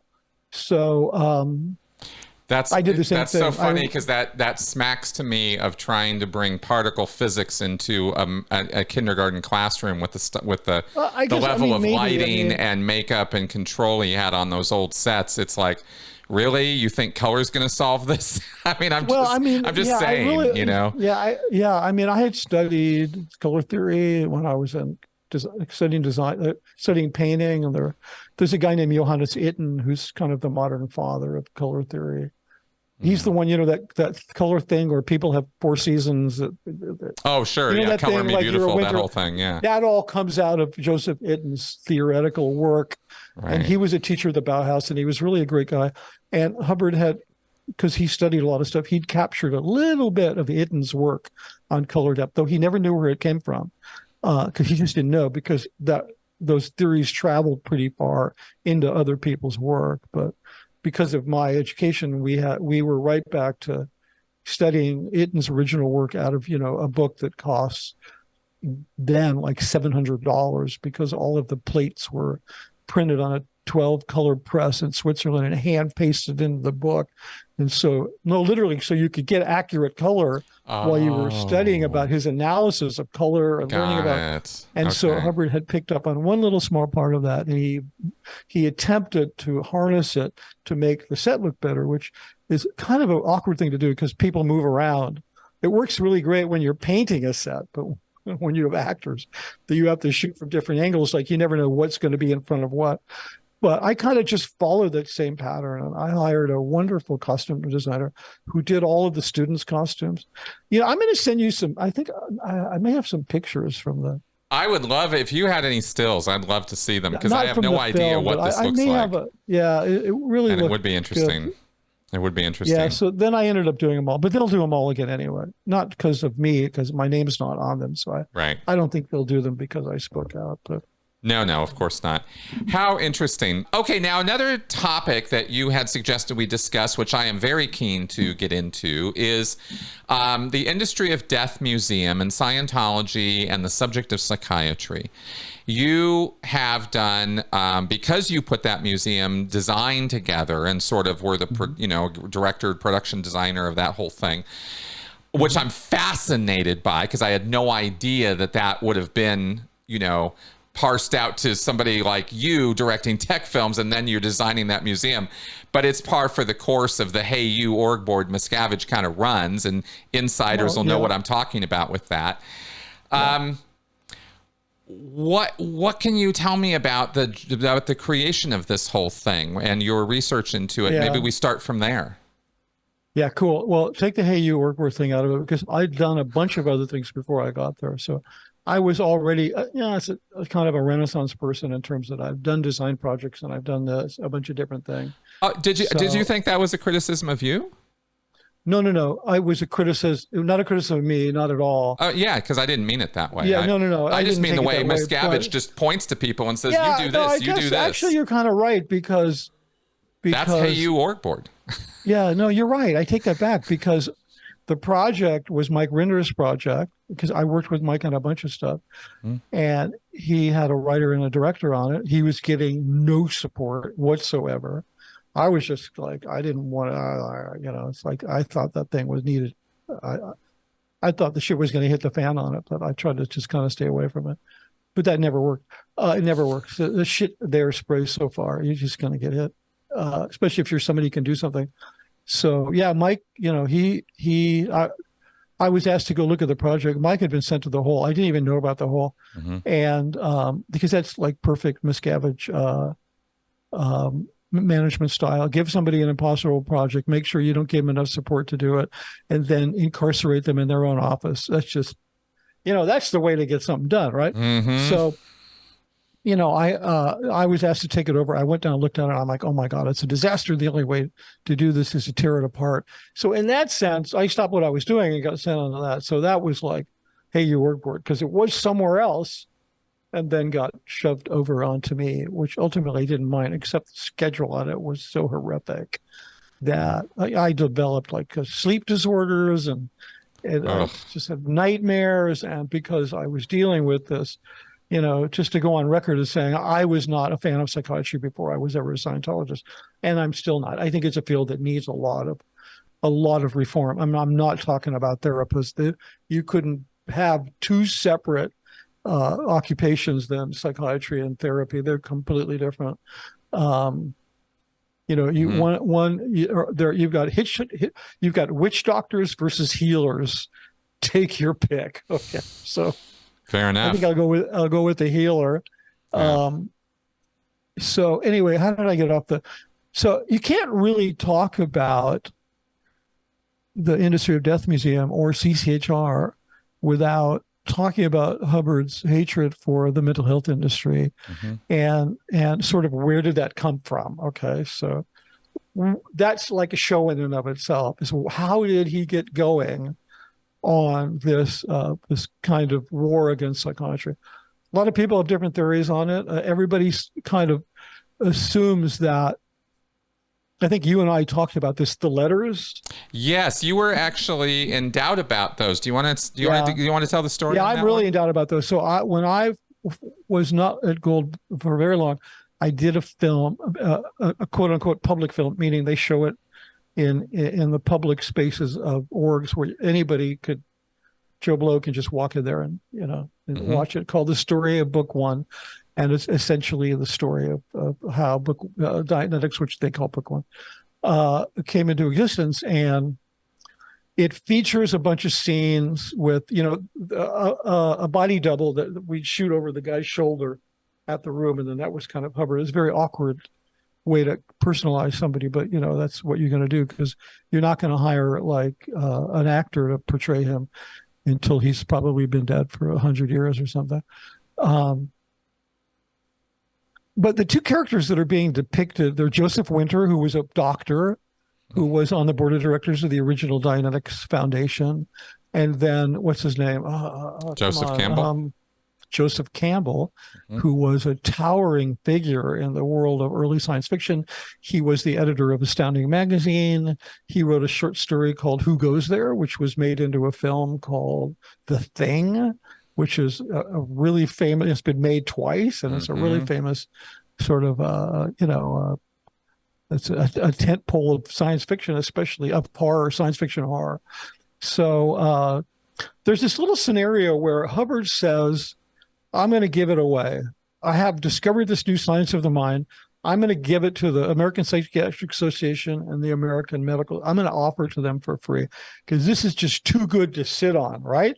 And so then he's in the film, he meets back with his two cohorts, with Campbell and Winter, and they get these letters. They're looking at the letters and they're scratching their heads, and they're letters of rejection. And like, I don't remember which was which, but one of them said, and this is the thing that really disturbed me. They both rejected it. And one of them said, if Dianetics amounts to anything, I'm sure we'll hear about it.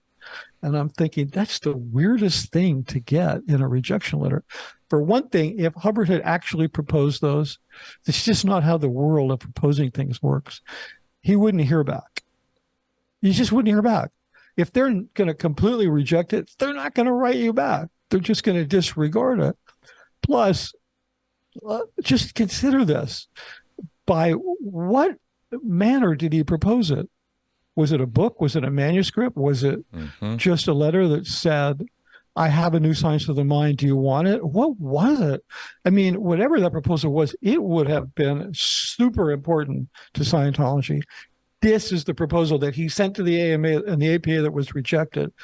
It doesn't exist. There's no reference to it. Right. So what I believe is that as he was, and so then Campbell and as the story goes, Campbell and Winters say, one of them says, well, Ron, you should write a book. You should write a book about it. And then is when they hook up with this textbook publisher who's publishes this textbook, happened to be a publisher who published psychiatric texts, right? Texts on, and there's this shot in the film in Hubbard's treatment where the assembly line of books, rolling out the assembly line of psychiatry books, and then some guy walks in and he shoves those all out of the way, and then you see Dianetics books coming. So it's an obvious, symbolic reference to Dianetics replacing psychiatry. So I always thought, well, he's writing this book, and the book's taking up and it's getting popular. Well, why wouldn't you create some mythic material about the book? Like, why wouldn't you say, yeah, this is the book that the APA and the AMA, they rejected. They don't want you to know about it. That's right. And it's not that that's what the letter said, but so at a certain point, just based on my own, I guess you would call it rational, what do you call it? So, motivated reasoning? No, just rational thinking. Oh, just thinking about it. Yeah. Yeah, just and thinking about it and actually not just going, not taking it as real, but trying to imagine in your mind what the actual narrative would be. And I'm thinking, there's no way that ever happened. Because if for no other reason, forgetting the fact that the language in the letters is completely ridiculous, and it's exactly the kind of thing that Hubbard would write if he wanted to self-aggrandize, if he wanted to create this kind of, like, today, those would be tweets. You tweet that. You tweet it and you'd say, what the AMA doesn't want you to know. There's a way that there's a mental therapy that is so powerful and so easy you can do it yourself. And look, it got rejected. Like, it was marketing. Those letters were marketing. And, but putting that aside, just the fact that the proposal doesn't exist, like, what did he send to them? Exactly. Because he kept everything. I mean, the archives of L. Ron Hubbard are impressive as to what they have. Yeah, they've kept things they should have shredded. Exactly. They've got letters, responses, lectures, green disc recordings, magnetic recordings. I mean, they've got so much stuff of Hubbard's. Yeah, but when he wrote the treatment to that film, there was no scene of him writing the proposal. There was just him saying, I'm going to offer it to them, and then there was a rejection letter. You never saw any of that. So I'm convinced that it's a complete fiction that ever happened. Right. He even kept his own self-hypnosis notes, the affirmations. which Jerry Armstrong dug up and which ended up in court in the 80s, right? I mean, Hubbard kept everything. The guy was a pack rat with his own stuff. Yeah, it's a point worth making only because you're spot on in pointing big, huge holes in this and saying, hey, wait a minute, where's the damn proposal? Where are the responses? Is that something he just threw in is that the one thing in that time period he threw away? Like, that's fascinating, you know? Yeah, I just thought if it existed, it would exist. Exactly. Like, it's a great point. He was a hoarder. He was. With his own stuff, he was. He had journals from when he was a Boy Scout. He had diaries. I mean, we have these things, or we have copies of them, but we don't have this proposal. It's a really good point you're making. And it also does check the boxes for influence and manipulation, because how do you get people interested in something? Make it look like it's being canceled. Those guys over there, they rejected my work. That's right. It's that scarcity component that we talked about. They're the status quo. That's the mental health industrial complex. That's right. They're the status quo. Look, I have a letter here. They rejected me. Now, aren't you interested in reading what I wrote? Exactly. And this is 1949, 1950. It's before the book came out. So. The MLM industry and the idea of selling people things that they don't need was already well along. This as an industry that was going, sales and all that, really? had taken over, right? Oh, absolutely. That was back in the 1920s. MLM started. Oh, okay. And vitamin therapy and supplements and wellness stuff. They didn't call it wellness stuff, but self-help activities were already flourishing, and Hubbard just literally put himself on that wave. And I think in pursuing this line of reasoning that it was not only a great marketing ploy, but and a tease, but it also set up Hubbard as a competitor. They rejected me because this is my competition and I'm going to knock them, kind of thing. Yeah. Yeah. I mean, at some point we could talk about my own particular feelings about Dianetics having some legitimacy as a, what do you call it? As a, oh man, why did that word escape my mind?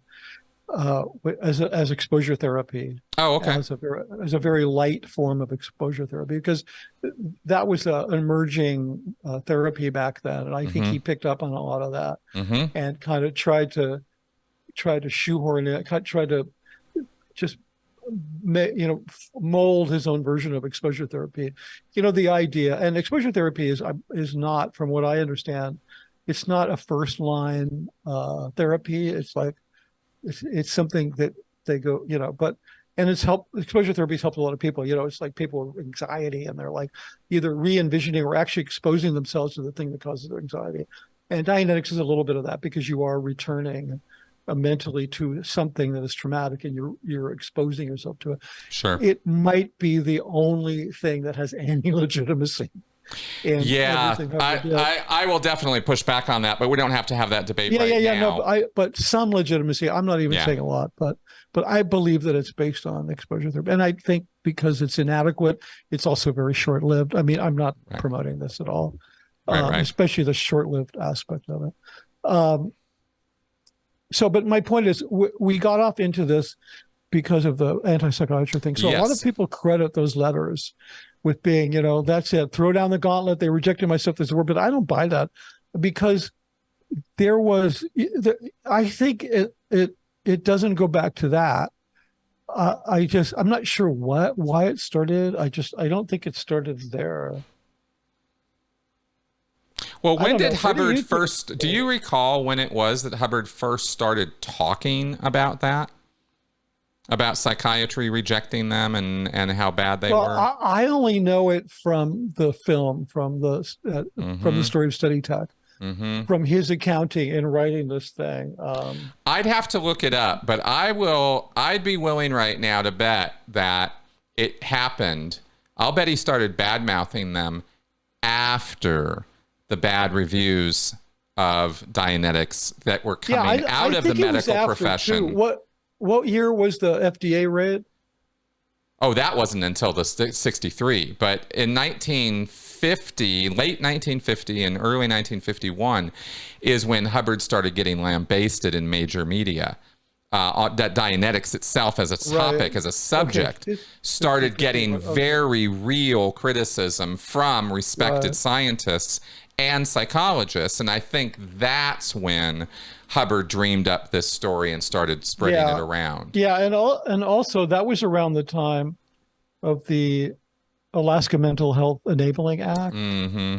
When that happened, because that actually happened before the church was ever founded. We jumped on that bandwagon.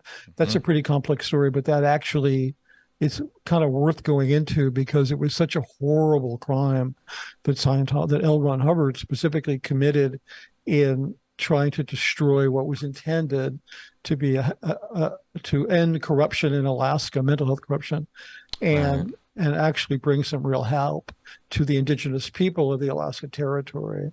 And to this day, they still lie about it. I mean, David Miscavige went on the Ted Koppel show, and he even relayed about it, about how because of Scientology, they put a stop to this. They called it Siberia, USA. And I don't even know that Miscavige knows the real story. He might just be. I was wondering the same thing. I'll bet you Miscavige is just parroting the party line without ever having even known. Because when I read about it, I just bought it. Yeah, me too. Me too. As a Scientologist. It's total bullshit. Yeah, it's total bullshit. It's. I mean, I think that because that was in the early 50s when that happened. Mm-hmm. And basically, to try to make it simple, because your viewers got to crunch it down real quick on this one because it's a big story and there's a lot to talk about. Yeah, it is a big story, but essentially, there was in the Alaska Territory, there was a very corrupt system of arresting mostly indigenous people in Alaska and accusing them of what was a crime of being mentally ill. And then they would send them to a prison hospital in Oregon, which was owned by a corrupt banker and politician who was a friend of the president, Teddy Roosevelt. And it was this horrible thing going on. So somebody thought, oh, we're going to set up a trust. It was the Congress decided, or the Senate, we're going to set up a trust because we're responsible for Alaska. It's a territory at the point. We're going to set up a trust of 1 million acres. And from the management of that trust, the money we can pull out of that, we're going to use it to build real helpful mental health facilities for the local indigenous people and put an end to the corruption. So some vested interests who were more interested in using the land for themselves, they started these rumors that Alaska bill was intended to set up a gulag mental health prison in the United States, which they deemed Siberia, USA. And then a bunch of religious fanatics and right-wing groups grabbed onto that idea because that was in the era when, people thought the commies were putting fluoride in our water and all this crazy shit. So L. Ron Hubbard jumped on the bandwagon. I was like, oh, we got to put it into Siberia, USA.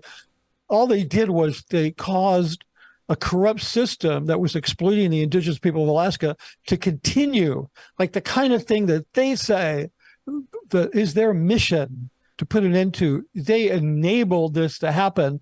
And then the trust was defeated, creating this trust. And Hubbard took credit for it, saying, we saved America from this commie plot. And, it was originally reported in the Orange County Register, some wacko right-wing Orange County paper had jumped on the bandwagon and said, this is a commie plot, this whole thing. And so sometime in the 80s, it was overturned. The trust was reinstated. What land was left was about 250,000 acres was put into the trust. They reformed mental health in Alaska. They sorted the whole thing out. But the Church of Scientology still says, we defeated Siberia, USA. And David Miscavige went on Ted Koppel and said, Ted, you don't know it. You don't know it, but if it wasn't for us, there would be a Siberia in Alaska. Yeah. And when I did the museum, I did a documentary about how wonderful CCHR is and about the history of defeating the Siberia USA, the Alaska Enabling Health Enabling Act was. And the thing is, it was eventually returned and defeated, but they're still claiming the victory of it.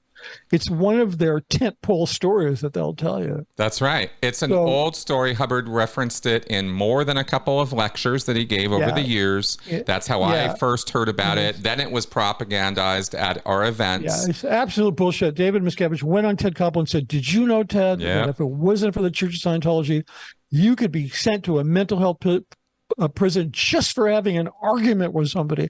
I mean, if you go back and you watch that that interview with him in that long section where he talks about that, and he's just like, his nose should be growing. Yeah. But I don't think he actually himself knows that it's absolute bullshit, because No, today the trust still exists in Alaska. The whole thing was reformed. It was put it into, they built the hospitals up there. Nobody was, it was sent up there. It was not a Siberia anyway. It was ridiculous. So it's one of those like 1984 things where it's the opposite of what they say. Like, we're for mental health, but we're not. So no, in fact, they actually contributed. The Church of Scientology, in doing what they did, and L. Ron Hubbard doing what he did, actually directly contributed to the oppression of Native populations. And then had the fucking nerve. In Alaska, for sure. Yeah, in Alaska, that's what I'm talking about. And then had the fucking nerve to put themselves on a podium for doing that. Yeah. And that's the reality of what happened. And that's why I was, when I read when you talked about that, I was just like, my God. I knew they'd lied, but I had no idea the extensiveness of the lie. Yeah. Yeah. It was like a Black Mirror episode. It was awful. And that was before the Church of Scientology was founded. Hubbard had put his name on that, and that then came into the the whatever you call it, the mythology. Yeah, exactly, the Scientology historical lexicon or whatever. Yeah, exactly. It was Siberia, USA. We were leading the way for human rights. And the exact opposite was true. It wasn't just that they were doing nothing. They actually contributed to making things worse. Yeah, they were arresting Native Alaskans. They were incarcerating them for being insane because they couldn't speak English. And then they were railroading them to a hospital in Oregon, 1,000 miles from their families, or whatever distance that, probably 1,000 miles. And then they were collecting huge fees from the government for each prisoner they had. And the guy that was doing it was a corrupt banker who had helped Teddy Roosevelt get into office. So it was just like an early version of a private prison program. Exactly. And it was a forerunner to so much of what we see now, which has been recognized as a complete disaster and a complete problem, having privatized prisons. I mean, there's just nothing good about those. No. So it's an interesting precursor to all of this.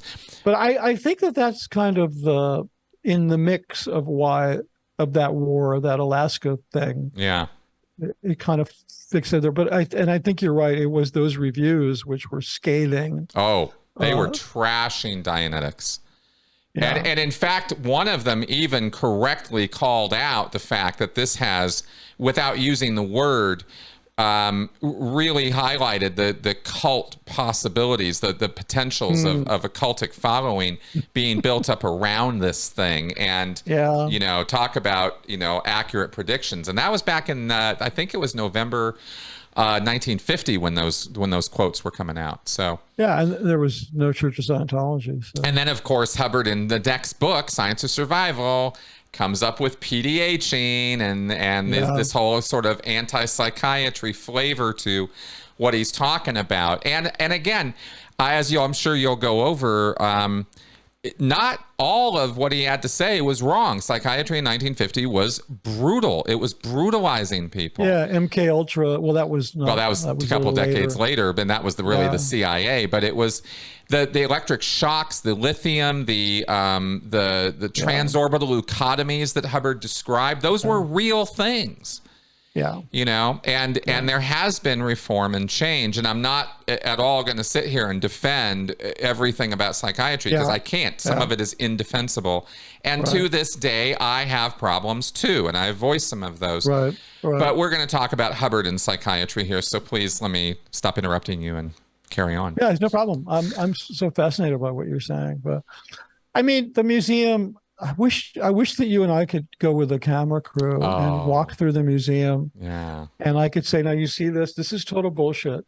Now, but there's a little bit of truth in this, but this one is actually true. Probably the most accurate documentary in there is the one showing how during the Soviet Union, when political dissidence was considered to be a mental illness, and anybody who opposed the Communist Party was rounded up and put in a hospital, and they were basically pumped full of Haldol, which is still in this country a very popular antipsychotic used by psychiatrists. It's referred to as a chemical straitjacket, and it's just a horrific thing to do to a human being, which is still being done in this country. But they did it to an extreme. So we had a lot of documentary footage about that, and also the orphanages where they had children who they would also pump full of psychiatric drugs, because it was just full of specifically Haldol, because it was easier to warehouse them.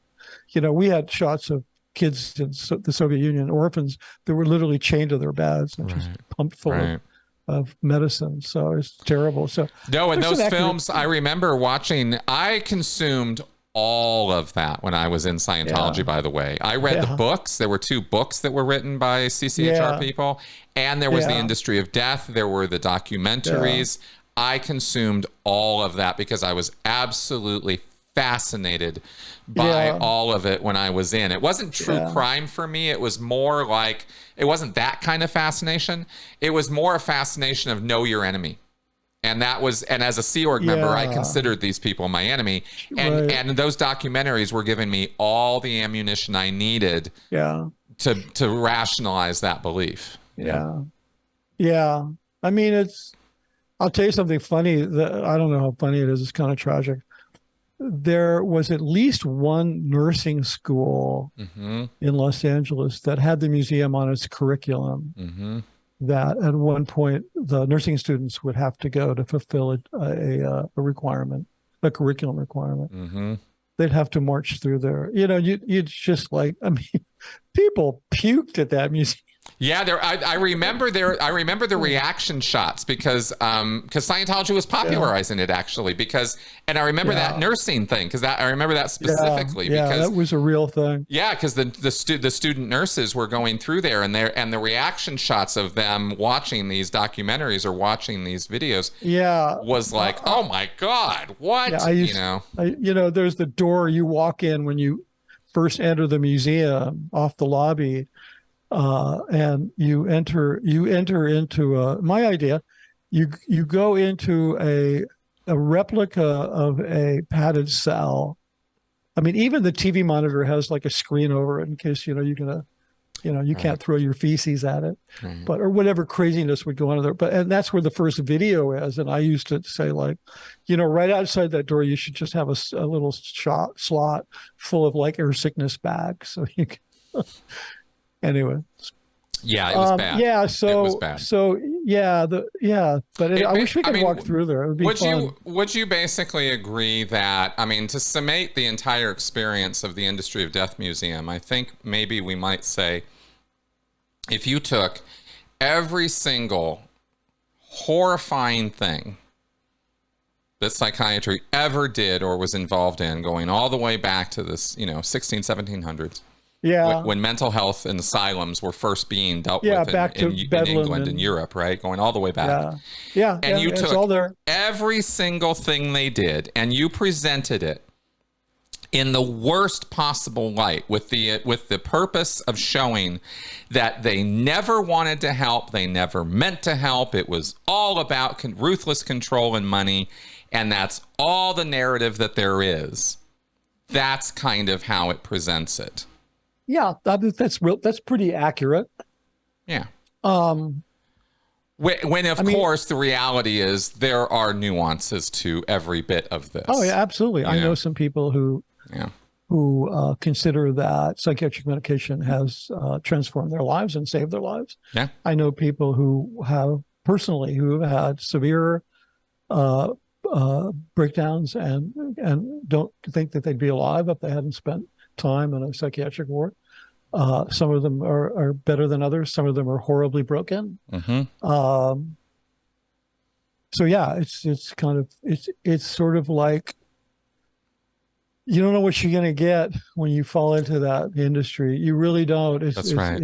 It's one of those. I mean, it's endemic overall of our lack of understanding of human nature and what you can do to actually help people. I mean, it's just That's like, right. and there's a book that I highly recommend. It's called Mad in America. Let me get the title here.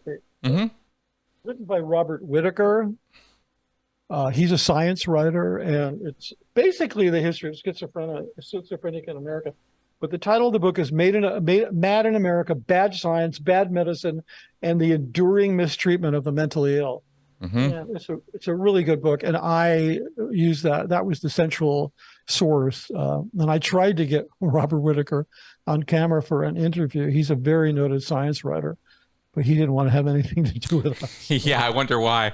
No. There was he just was what he did. There are full-on anti-psychiatry movements out there. Oh, yeah. Who will tell you straight up, we ain't Scientology. Don't connect us with that. Yeah. I wrote about this, that one of the problems with CCHR, one of the problems with what they've done is people who have nothing to do with Scientology, but who are trying to reform psychiatry, they have to open up by saying, hi, my name is, I'm anti-psychiatry and I'm not a Scientologist.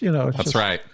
They just kind of have to do that. But because especially the drugging of children, I read a study because I did a lot of research when I was doing the museum, and the overdrugging of children, especially children who have been diagnosed with ADHD, is a big problem. And I read a study. I wish I could give you actually a citation on it, but I don't have it.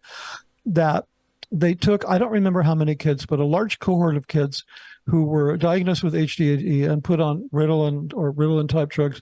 And it turned out that 80% of them had sleep disorders, and that when they handled their sleep disorders, the ADHD went away, because when a kid is really tired, they become jittery and overactive, and the physiological effects of sleep deprivation in children mimic, even in adults, can mimic ADHD. And so rather than handling the underlying sleep issue, then they get put on drugs. And I have a feeling personally that maybe they needed their tonsils out or whatever the thing was. But I have a feeling that the problem was actually higher than 80%. But you do run into these things, right? Where there isn't enough scrutiny by psychiatrists of underlying physiological problems. Well, I will certainly agree with the fact that there is a lack of multidisciplinary approach to our health issues. Yeah, overall. Right? I mean, I will definitely. Overall. I will definitely. We don't need to get off. Yeah, I'm just saying in terms of how can I agree with you, because you're so right. I've pushed and pulled on this view, this anti-psychiatry view, for years. Yeah. I mean, let me tell you, in case you don't know, sure. and this will help with the audience as well, that there were two things that within a month of leaving Scientology's headspace, of first waking up, there were two things I tackled head on. Gayness, LGBTQ community, right? The beliefs, and psychiatry. Yeah. And I dived, right? This was the very first research I did after I got out of Scientology. Yeah. And I found out that I was completely homophobic and completely off the rails as a Scientologist in regards to LGBT matters. Yeah. I had no idea what I was talking about. And I dumped all of it, right? And I learned, and I listened, and I learned. To the point that I became involved in that community. I have friends in that community. I married someone in that community. That's, I'm definitely dumped all of that. And that all happened You're as close to gay as you could get, right? I'll tell you, I mean, I can see it's a spectrum now, and I get it, I really do, right? And the whole choice thing and all that. I don't look at it the way L. Ron Hubbard did in the mid-50s, morality of it and all that. It's like, screw all that. So that was something I dived into hard, and I wanted to resolve it, and I did. And then there was psychiatry, because I thought to myself, do I hate psychiatry because L. Ron Hubbard tells me to?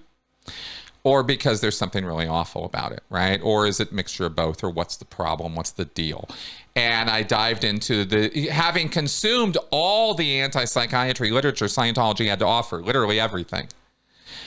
I then started reading the positive side just to get the other side of the coin, right? And realizing that, there's nuance, there's gray areas. Yeah, transorbital leucotomies were, absolutely insane. And lobotomies are like, what are you, crazy, right? And electric shock and all these things. It's like, no. But you see also that it's not this homogenous monolithic industry where everybody's marching in lockstep, or where there's no science being done, or where every study is illegitimate because it has a psychiatrist as the co-signer. That's not true either, right? There's or funded by big pharma. Well, yeah, exactly. Or every single thing funded by big pharma is awful. What instead, and this is the awful thing about kind of our society, is I'm not trying to give psychiatry a pass because it's got a brutal history and there are things they're doing right here and now that are not really very cool, and I get the pushback on it. But we have a bigger problem with how our society consumes and uses science. And let me just make this quick comparison and I'll be done and we can get back. If you dive into the scientific literature about influence and emotional behavior and what influences people emotionally, you will very quickly find yourself in marketing research. You will not find yourself in therapy research. You'll find yourself in marketing research. How do we influence people to sell them things is something that has been studied by the palletful, right, of scientific papers on that topic, right, versus the literature on how do we use emotion-based therapy or trauma-based therapy, or how do we use emotion, or how do we figure out what emotion even is, so that we can help people. The literature is about this much versus, pallets of information about how to sell people things. Right. Psychiatry has had a similar history, in terms of where is the research going? What are we studying it for? Are we trying to help people or are we trying to control people? And that's a real moment when you realize that. That was not a pleasant moment for sure. I mean, we live in a capital, we live in a market-driven civilization. We do. And so naturally people are going to want to know, like, I got a bar of soap and it's just the same as his bar of soap, essentially. But what the fuck do I need to do to get him buy my bar of soap? I mean, there's so much of that. And it's kind of ironic because a lot of the research that I did in developing successful campaigns for Scientology was stuff that I learned from the world of research psychology. Right. It's just because that's where the good stuff is in terms of the science of choice, which is really what it is. That's right. So, I mean, you mentioned the gay thing. I mean, I had most of my cognitive dissonance was in that because I was always pro gay rights and had gay friends. And I used to, we could talk about that as a whole subject, but especially working in the Sea Org where there's just so much gay hatred and having to, I would never get in trouble for it, but I was always calling them out on the gay stuff. I think one of the funniest conversations I ever had with a Sea Org member was, it was all over the map, but one of the things was that thought experiment. Well, but if everybody did that, the race would cease to exist because nobody would have children. Well, apparently those people didn't read Heinlein. Was it Heinlein and the baby factories, or was it what's his name? I get confused. But whatever. Okay, they didn't. It's like I know so many gay people that have children, and statistically, the outcomes of kids growing up in gay homes is better. They're more educated and they make more money.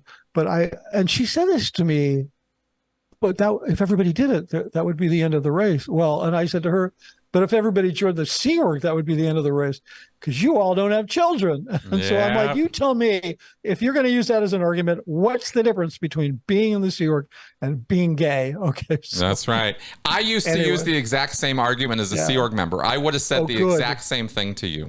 Yeah. Is that then we're never, the ultimate outcome of that is the end of the human race. So, duh. And that was as far as I had to think about it. I mean, thought-stopping cliche, right? Yeah, it's a horrible, horrible attitude, and the fact that it's backed up, it has a scientific basis. The hatred of gays in Scientology has a quote-unquote scientific basis. The same way that hatred of people who are genetically inferior had the scientific basis of eugenics. That's right. Same logic. They have a scientific basis in the emotional tone scale. Yep. That would scientifically back up why these people need to be exterminated, like literally. That's right. We got way off the track here. Yeah, a little bit.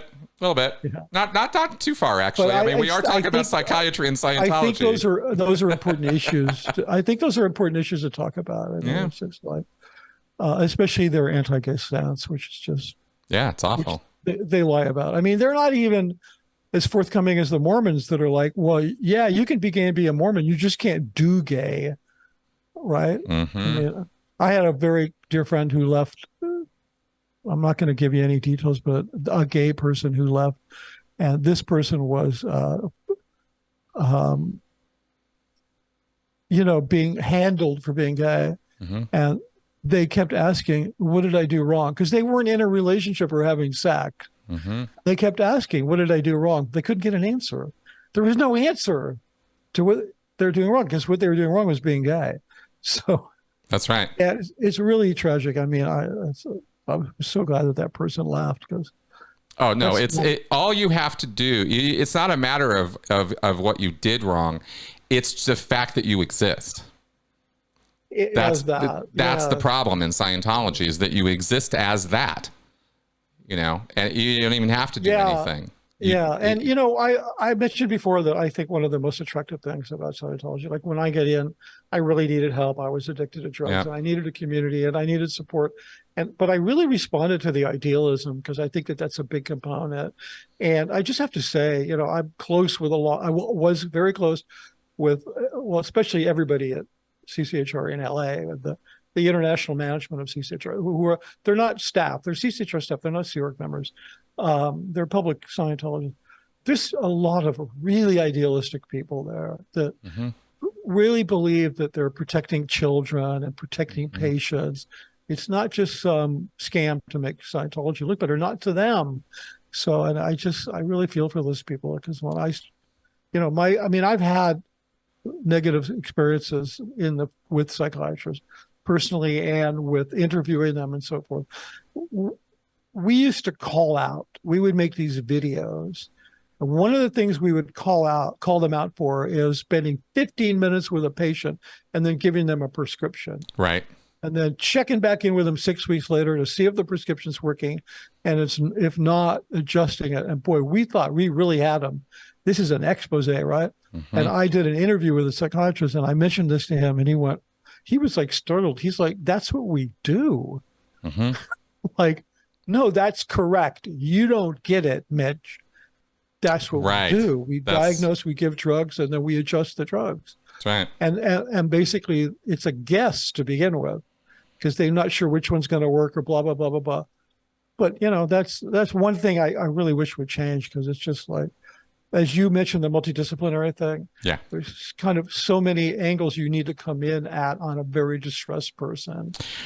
Well, I'll tell you, I feel like it's dereliction of duty what psychiatry has been, sort of reduced down to now. And if you're going to spend 8 to 10 years becoming a medical doctor, licensed medical doctor, and then go do your psych residency and psych education and become a psychiatrist on top of that, you have a solid bedrock of information on which to treat somebody that goes beyond writing them a script for 50, with a 15-minute. You have all the knowledge to do the sleep study, to do the nutrition study, to dive into their body and figure out what's up.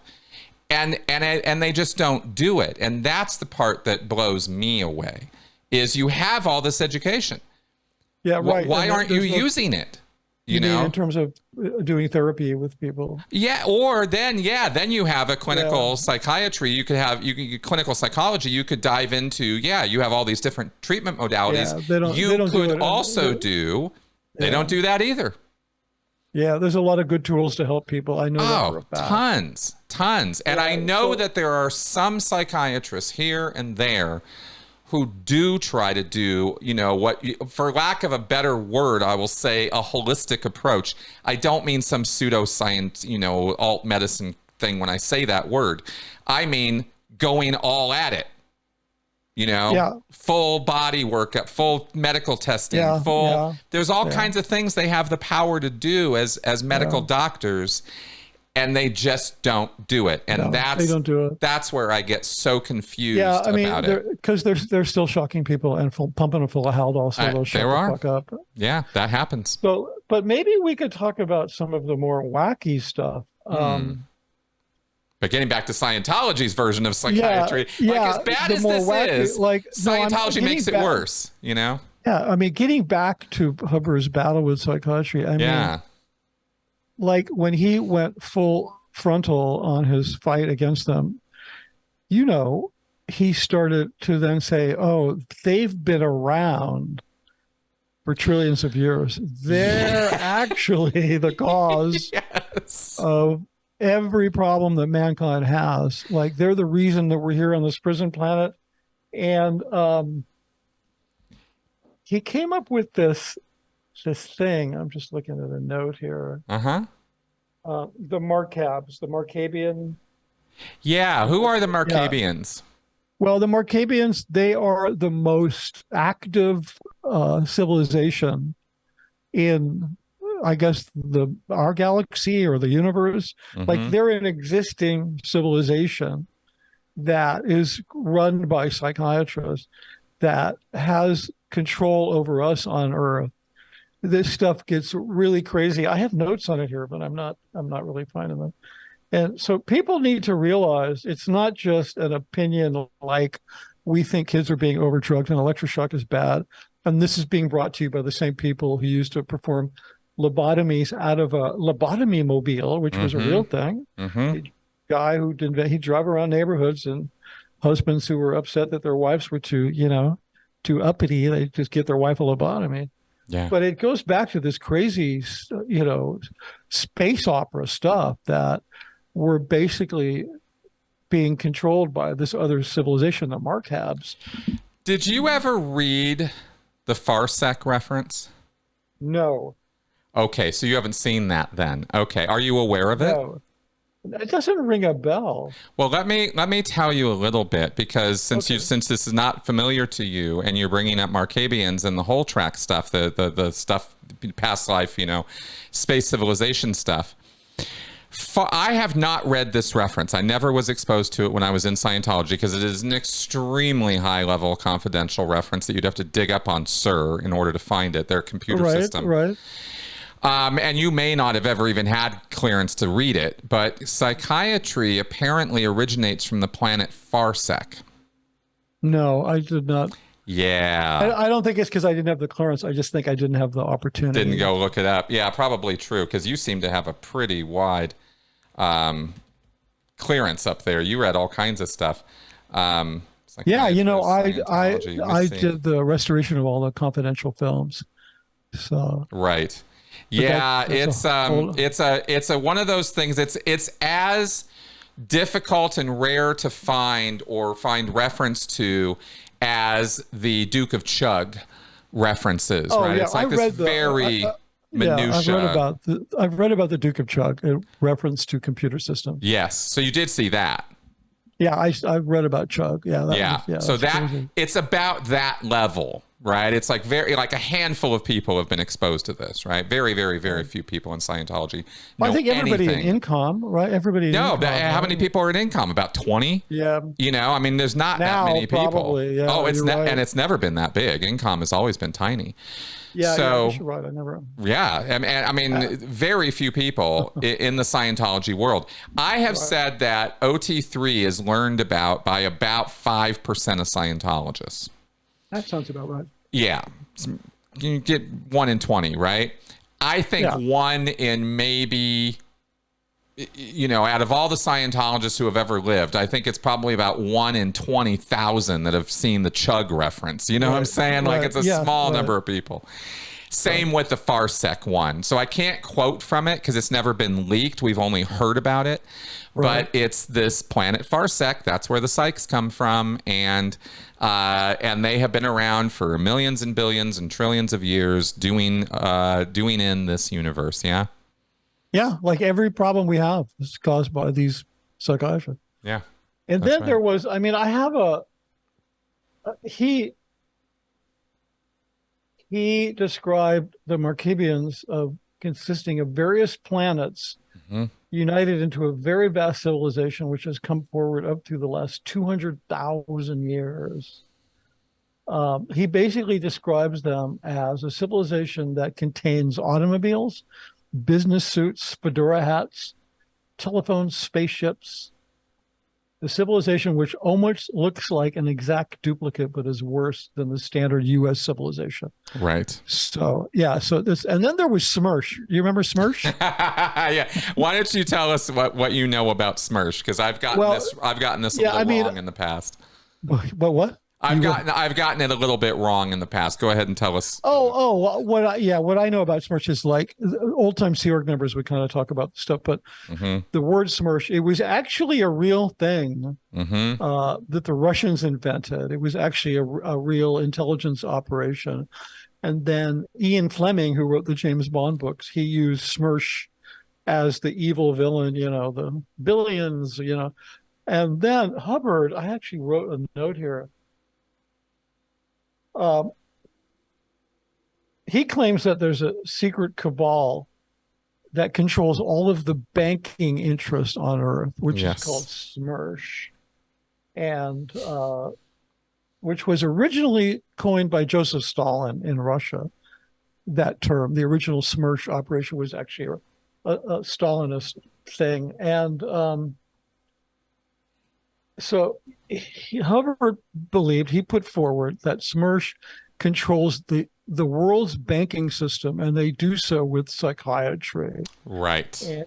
And it's just this crazy stuff. But I don't know when this. I mean, I always imagine that when he was working with a bunch of young people, like at La Quinta and stuff, that's when he would sort of sit around and sort of spin these amazing tales, which people believed. So oh, absolutely. He started this in the late 60s, in fact.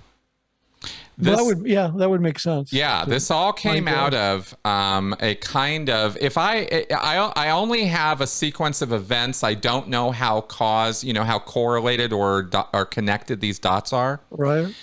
But here are the events: is he gets kicked out of Rhodesia. He starts hiring private investigators. He sets up Mary Sue as the Guardian, and he sets up the Guardian's office, and he starts becoming incredibly paranoid. And is setting up Scientology's intelligence system. And this is still when when he was still running St. Hill. Then they lose tax exemption in 67. He takes off, goes onto the ocean. Mary Sue is still building up the spy network under his direction.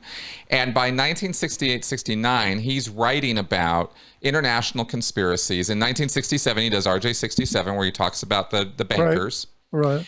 And he names Smersh and other government agencies in a 1968-1969 time period, and he's set up this entire narrative that the governments of the world are colluding against Scientology, and the psychiatry is their military arm, is their brainwashing arm. If you run across these guys and you run afoul of them, they will kidnap you, brainwash you, or LSD you into a drugged, catatonic zombie state.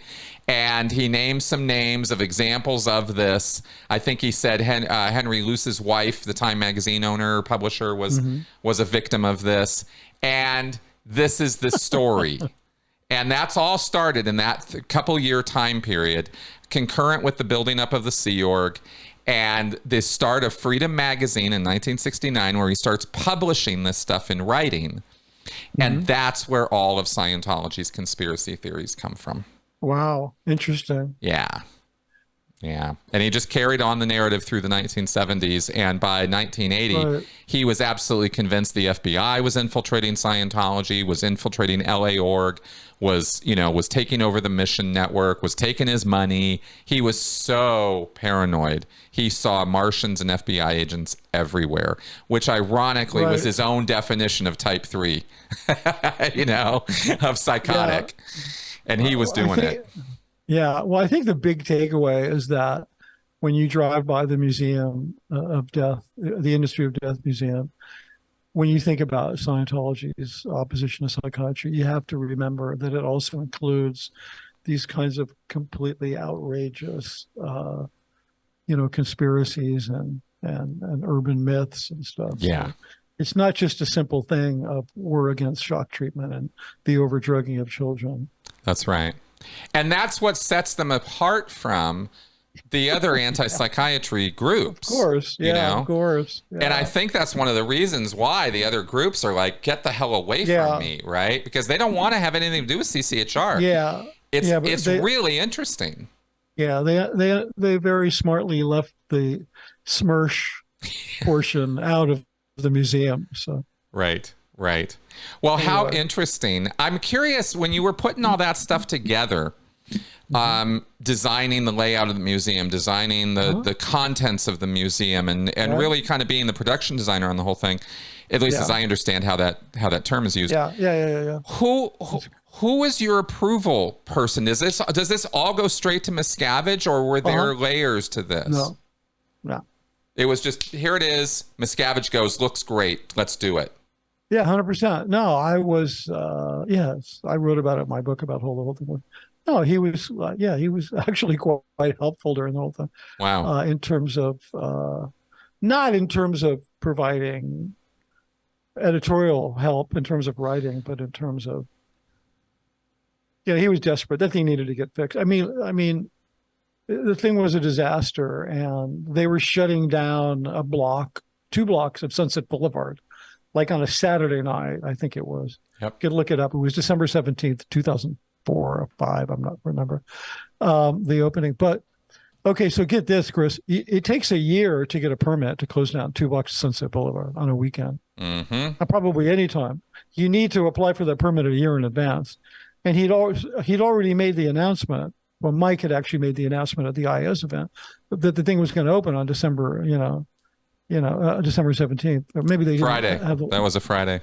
Yeah. Okay. Friday night. The opening was a Friday night, and you can imagine the chaos on Sunset Boulevard on a Friday night. So if we didn't make the date, they'd have to wait another year, or who knows? Maybe they'd never get the permit again, just because the crying wolf on the whole thing. So it was so much pressure to get that thing done. I mean, I was just like, I don't think I slept for like 6 weeks, although I think I would go home at like 4 a.m. and come back at 10. And some of the senior members I was working with were like, that's like a country club schedule. What are you pitching about? Well, it's funny because you and I were comparing notes, and I'll just say this here, is I was on the RPF at that time. Yeah. And I distinctly remember building or contributing to building, helping build the receptionist desk for the CCHR Museum, which was built at the Pack Mill on Pack Base in the big blue buildings. And it was this MDF monstrosity. It was so heavy because we had built it with this very thick. Yeah, it was supposed to be on wheels, but we had to bring it downstairs and things like that, right? And when it came to how the RPF did things, we called it Egyptian style in the tradition of building the pyramids, right? You're just picking up those blocks and moving them, right? You don't got wheel schmeals. We don't need any of that, right? And we had to carry that thing down 3 flights of stairs into a truck, drive it over there, unload it, and it had to be pristine. There could not be a scratch. There couldn't be anything wrong with it, right? So I think you and I were in the same room for a very brief moment in time in 2004, right before that opening, right? I spent a lot of time there. Yeah, and I did not, but I spent that much time there. But we had spent weeks building all of that furniture, building those things for that location. Yeah. On the RPF. That was one of the very many projects we did. Yeah, and you guys did great work, I have to tell you, man. Because the place was beautiful when we finished it. Yeah. I brought a guy in, a museum designer who had done the Museum of Intolerance in West Los Angeles. I just brought him in, and I took him on a tour when we had torn the whole thing apart. And I said, listen, I've never done this before. This is what I want to do. I want to do this. And he said, okay. We talked about one of the big issues was there's sort of a science to exhibition design in terms of how long people are willing to stand before you give them something to lean against, before you give them something to put their butt on, which is called a perch, before you give them a chair. So there's a lot of these things you have to learn, right? If you want to keep people, interested and not uncomfortable. So I got a lot of information from this guy. And then when it was done, I brought him back and took him on a tour right before it opened. And he was like really impressed. The thing that impressed him the most is there's a thing called look back, which when you walk through a museum, you never look back. You always look forward. When you walk through an exhibit like that, like the Museum of Tolerance or the one in Washington, D.C., it always has a forward flow, right? Nobody ever goes backwards. But you have to very much pay attention. Like if you go through one of those and you look back, it's not going to look right. You're going to see air conditioning ducts and you're going to see stuff like that. So we paid a lot of attention to the look back because the place was so small, right? Because, so it needed to be 360-degree immersive, which it was. Like every place you looked, in front, to the left, the right, behind you, there was something to look at. And the guy was blown away. He's like, he couldn't believe what we did in such a small space. So, it was great. And everybody who worked on it did great work. Unfortunately, it had some things in it that were traumatizing to look at and then were complete bullshit. Like there was a rogues gallery of people who had been supposedly destroyed by psychiatry. And you had Ernest Hemingway and you had even like Don Simpson, who had been a Hollywood producer, who at one time controlled Tom Cruise's career along with his partner, what's his name? Bruckheimer? Jerry Bruckheimer. And,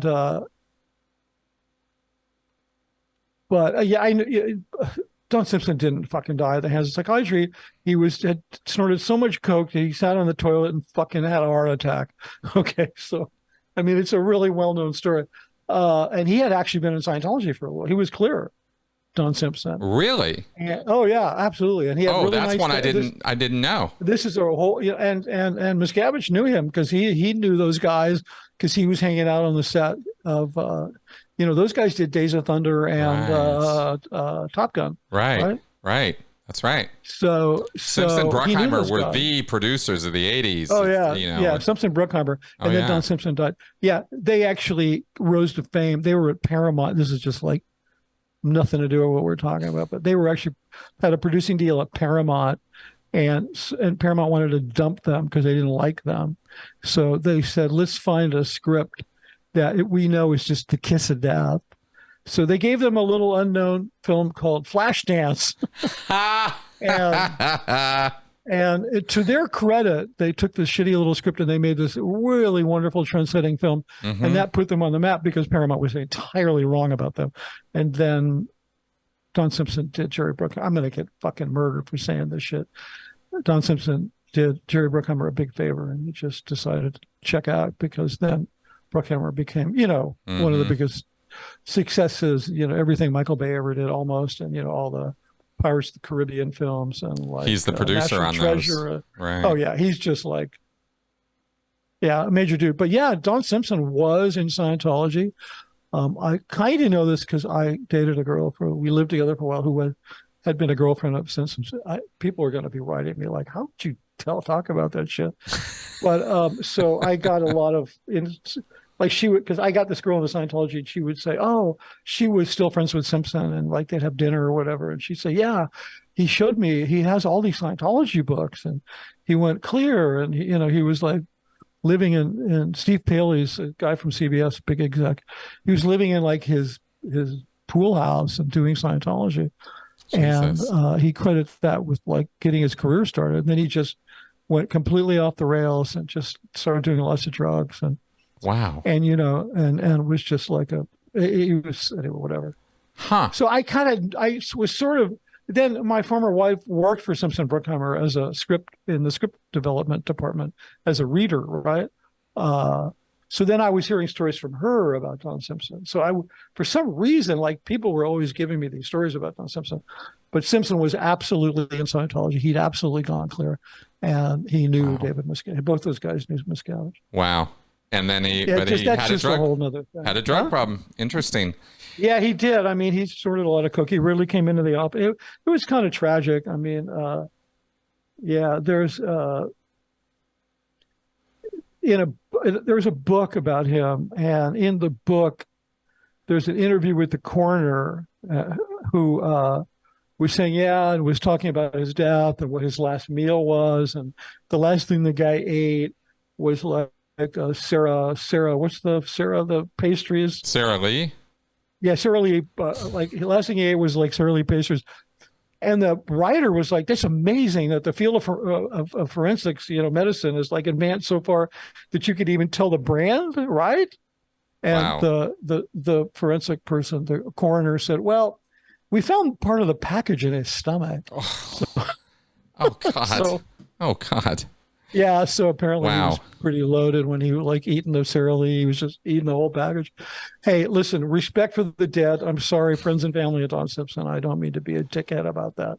Wow. But I just didn't know he was a Scientologist. That is very yeah, interesting. well, he had done Scientology. I wouldn't call him a Scientologist. Well, Clear is pretty far along, I mean, yeah, it's pretty far. Yeah, it is. And he'd done a Purif and da. Yeah, I mean that's kind of committed when you're that far along. Although Nicole got all the way to OT3, and she's certainly not a Scientologist. So I don't think she ever identified. Yeah. But my point is that Don Simpson there's this like Rogues Gallery in the CCFO Museum, and there's all these people that had died from supposedly being in the hands of psychiatry. But Don Simpson was one of them, and Kurt Cobain and on and on and on. Marilyn Monroe. I don't know how they, but then there's, what's her name? Frances Farmer. I just couldn't remember her name. There we go. Yeah. So she was on there, and Frances Farmer was absolutely, she was lobotomized and electroshocked and just because her mother was crazy and messed with her life. So, there'd always be something truthful about that. Oh, well, sure. It's a mix. I think that there is an interesting observation, I suppose. I don't know. Regretful, maybe. At least for me, the way I look at it, that, I did a lot of work in Scientology that I was very proud of when I did it. Right. That I had to learn things. I had to learn how to code. I had to learn how to write. I had to learn how to do public speaking. I had to learn a number of skills in Scientology in order to accomplish my job that were not my job. Or were part of my job, kind of, right? Or were job adjacent or whatever. Right. And I can't look back at any of those and go, I can't show it to you. I don't have it. All that code's gone. All that work is gone. All those writings are gone. Org magazines, promotional pieces, even videos I made. I first cut my teeth making video for Scientology, doing a recruitment video for the Twin Cities org when I was there. Very first time I ever shot film and edited it, And I think it's interesting how in the course of your life, in the course of being a professional, in the course of being a cult member, we can even look to, Leni Riefenstahl. I will continue to butcher her name forever. Just remember, like reefer, like smoke a reefer. Riefenstahl. Riefenstahl. There you go. Riefenstahl. There we go. Nice association there. Yeah. We can see talent being utilized by these groups for what are, at the end of the day, pretty nefarious ends. And yet the quality of the work is still the quality of the work. And there's a bit of a ruefulness connected with that, I think, a little bit. I don't know. What do you think? Absolutely. Yeah. I mean, there's some very talented people. I mean, there's people at Gold I wouldn't walk across the street to piss on if they were on fire because I just care so, I just whatever. But there's a bunch of really talented people up there. And there's a lot of people that really care. And they're very idealistic. And they're sort of sucked into this whole thing. Mm-hmm. And there's a lot of, you talk to military guys who come back from war and they're like, you talk to about the ideals that they're fighting for, and they'll tell you, no, man, I was fighting for the guy next to me. Yep. And there's kind of a lot of that camaraderie, even though, you have, like I've said it before, like you don't have friends in Scientology, you have friendlies because you can't confide in anybody. So if you can't confide in somebody, they're not really your friend. They're your friendlies. They're people you're really friendly with. But there is a kind of a camaraderie, especially up there, especially in the filmmaking unit. That is really unique and special. I mean, they're kind of doing it for each other as much as they're doing it for anything else. So the ruefulness there is a rueful thing about it because it's like, I mean, I did a lifetime's worth of work. I got nothing to show for it. So, I mean, I do have experience and skills, and some of the work that I did is out there, that's on the network or ads or whatever. But, and I have writing skills. I mean, I had writing skills before I went there, but I did a ton of writing, and I think it's reflected in the book that I wrote. So, Yeah. because I think it's not just a good story, but it's a well-written story. But so yeah, I get your point. It's absolutely a point. And those are all, in your case, what you mentioned, those are really useful skills. Yeah. I mean, I've been putting them to use in my life as best I can. And, I'm not at the top of my game, and I'm not even pretending to be. I'm just kind of trying to do the best I can. But it's interesting how you invest so much of yourself in these groups. And when they're destructive cults, you really just don't get anything to show for it at the end of the day, Not at the end of the day. I mean, my basic statement on that was, if you work for the Church of Scientology long enough, you will become eventually humiliated, traumatized. The work that you will do will be credited to others, and you will be blamed for things you didn't do. And that's like the natural evolution. That's right. So, I don't know how else to say it. It's really characteristic of the kind of groups we're talking about. It's characteristic overall. Why do we call them destructive? I return to this question often because I want to remind people. These are not benign groups, right? Scientology is not a benign group. It's not just another group of people in some new religious movement who are just figuring out their way. It's an authoritarian, high control group that destroys people. And here we are, after decades, you, me, we don't have anything to show for any of that. We have a future that was hopefully going to be a lot brighter than that past. Right. And we're trying to kind of put a cap on it so we can move into that future, right? By acknowledging all the crap in the past. That's what this recovery process is all about, as far as I'm concerned, is figuring out what the hell happened to you and how to deal with it so you can move on. And that's kind of what this is all about. So I hope that, I hope in our little way here, you telling your story and you getting all this information out and unloading about all this stuff is at least helping in that direction. Right. Well, I think I know we're going to wrap it up. But on that line, I just wanted to say one thing. Poking my head out as I have out of the bubble, and that's more than that. But immediately a couple of people reach out to me, and they want to ask about family members. Did I know them? How are they? And it just really struck me as like, what kind of a group is that where you could just decide to leave it, and then all of a sudden people are saying, "Hey, do you know my sister? Did you know my parents?" I haven't seen them in forever, and I can't talk to them. And it really hit home. But also, additionally, I got a friend request from somebody on Facebook, and I thought, which I use Facebook for like friends and family. It's not I don't consider it a platform. It's just too much of a cesspool. But I got this friend request, and I thought maybe it was like, an OSA bot. And so I sent a message back to the person, say, "Hey, do I know you?" Because I don't connect with people on Facebook unless I know them. And just because that's how I do it. But anyway, so she said, she said, "No, you were suggested to me. I haven't figured out why." It turned out that when she was 16 years old, she was had a cocaine habit, and her parents desperately sent her to a group where she was to a rehab, which was really a cult, where she was raped and really mistreated. And it's a thing that's known about. It happened in the 80s. It's been on 60 Minutes.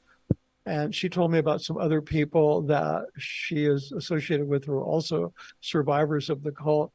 But the amazing thing,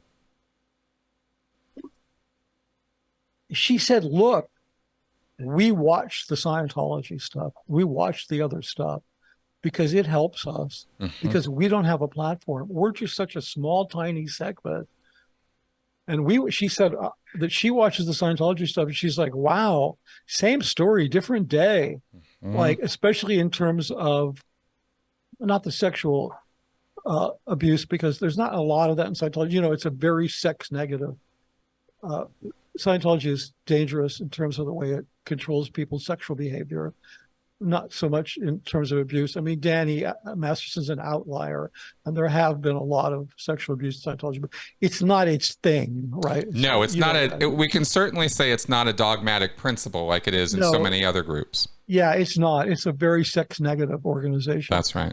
But it's just the fact that we don't think about it, especially you're an OG at this, that the platform you create, there's other people that were really abused. Oh yeah. And they're watching this stuff because I didn't know this. Really, I experienced this because it's helping them to heal. It's helping them to understand their own experience. That's right. So, Oh, it's a great observation you're coming to there, because that is absolutely one that we all have along the way of realizing, oh God, this is the same playbook as these other groups. And I have had the pleasure and honor, really, of being able to, of being reached out to by people from groups exactly like you're describing, small groups, never got any media, Yeah, they're looking at your stuff and they're recognizing their trauma. Exactly. They're looking at what you're saying, and that they were just like in some horrible little group. That's right. 16 years old, being sexually molested, and this being taken advantage of.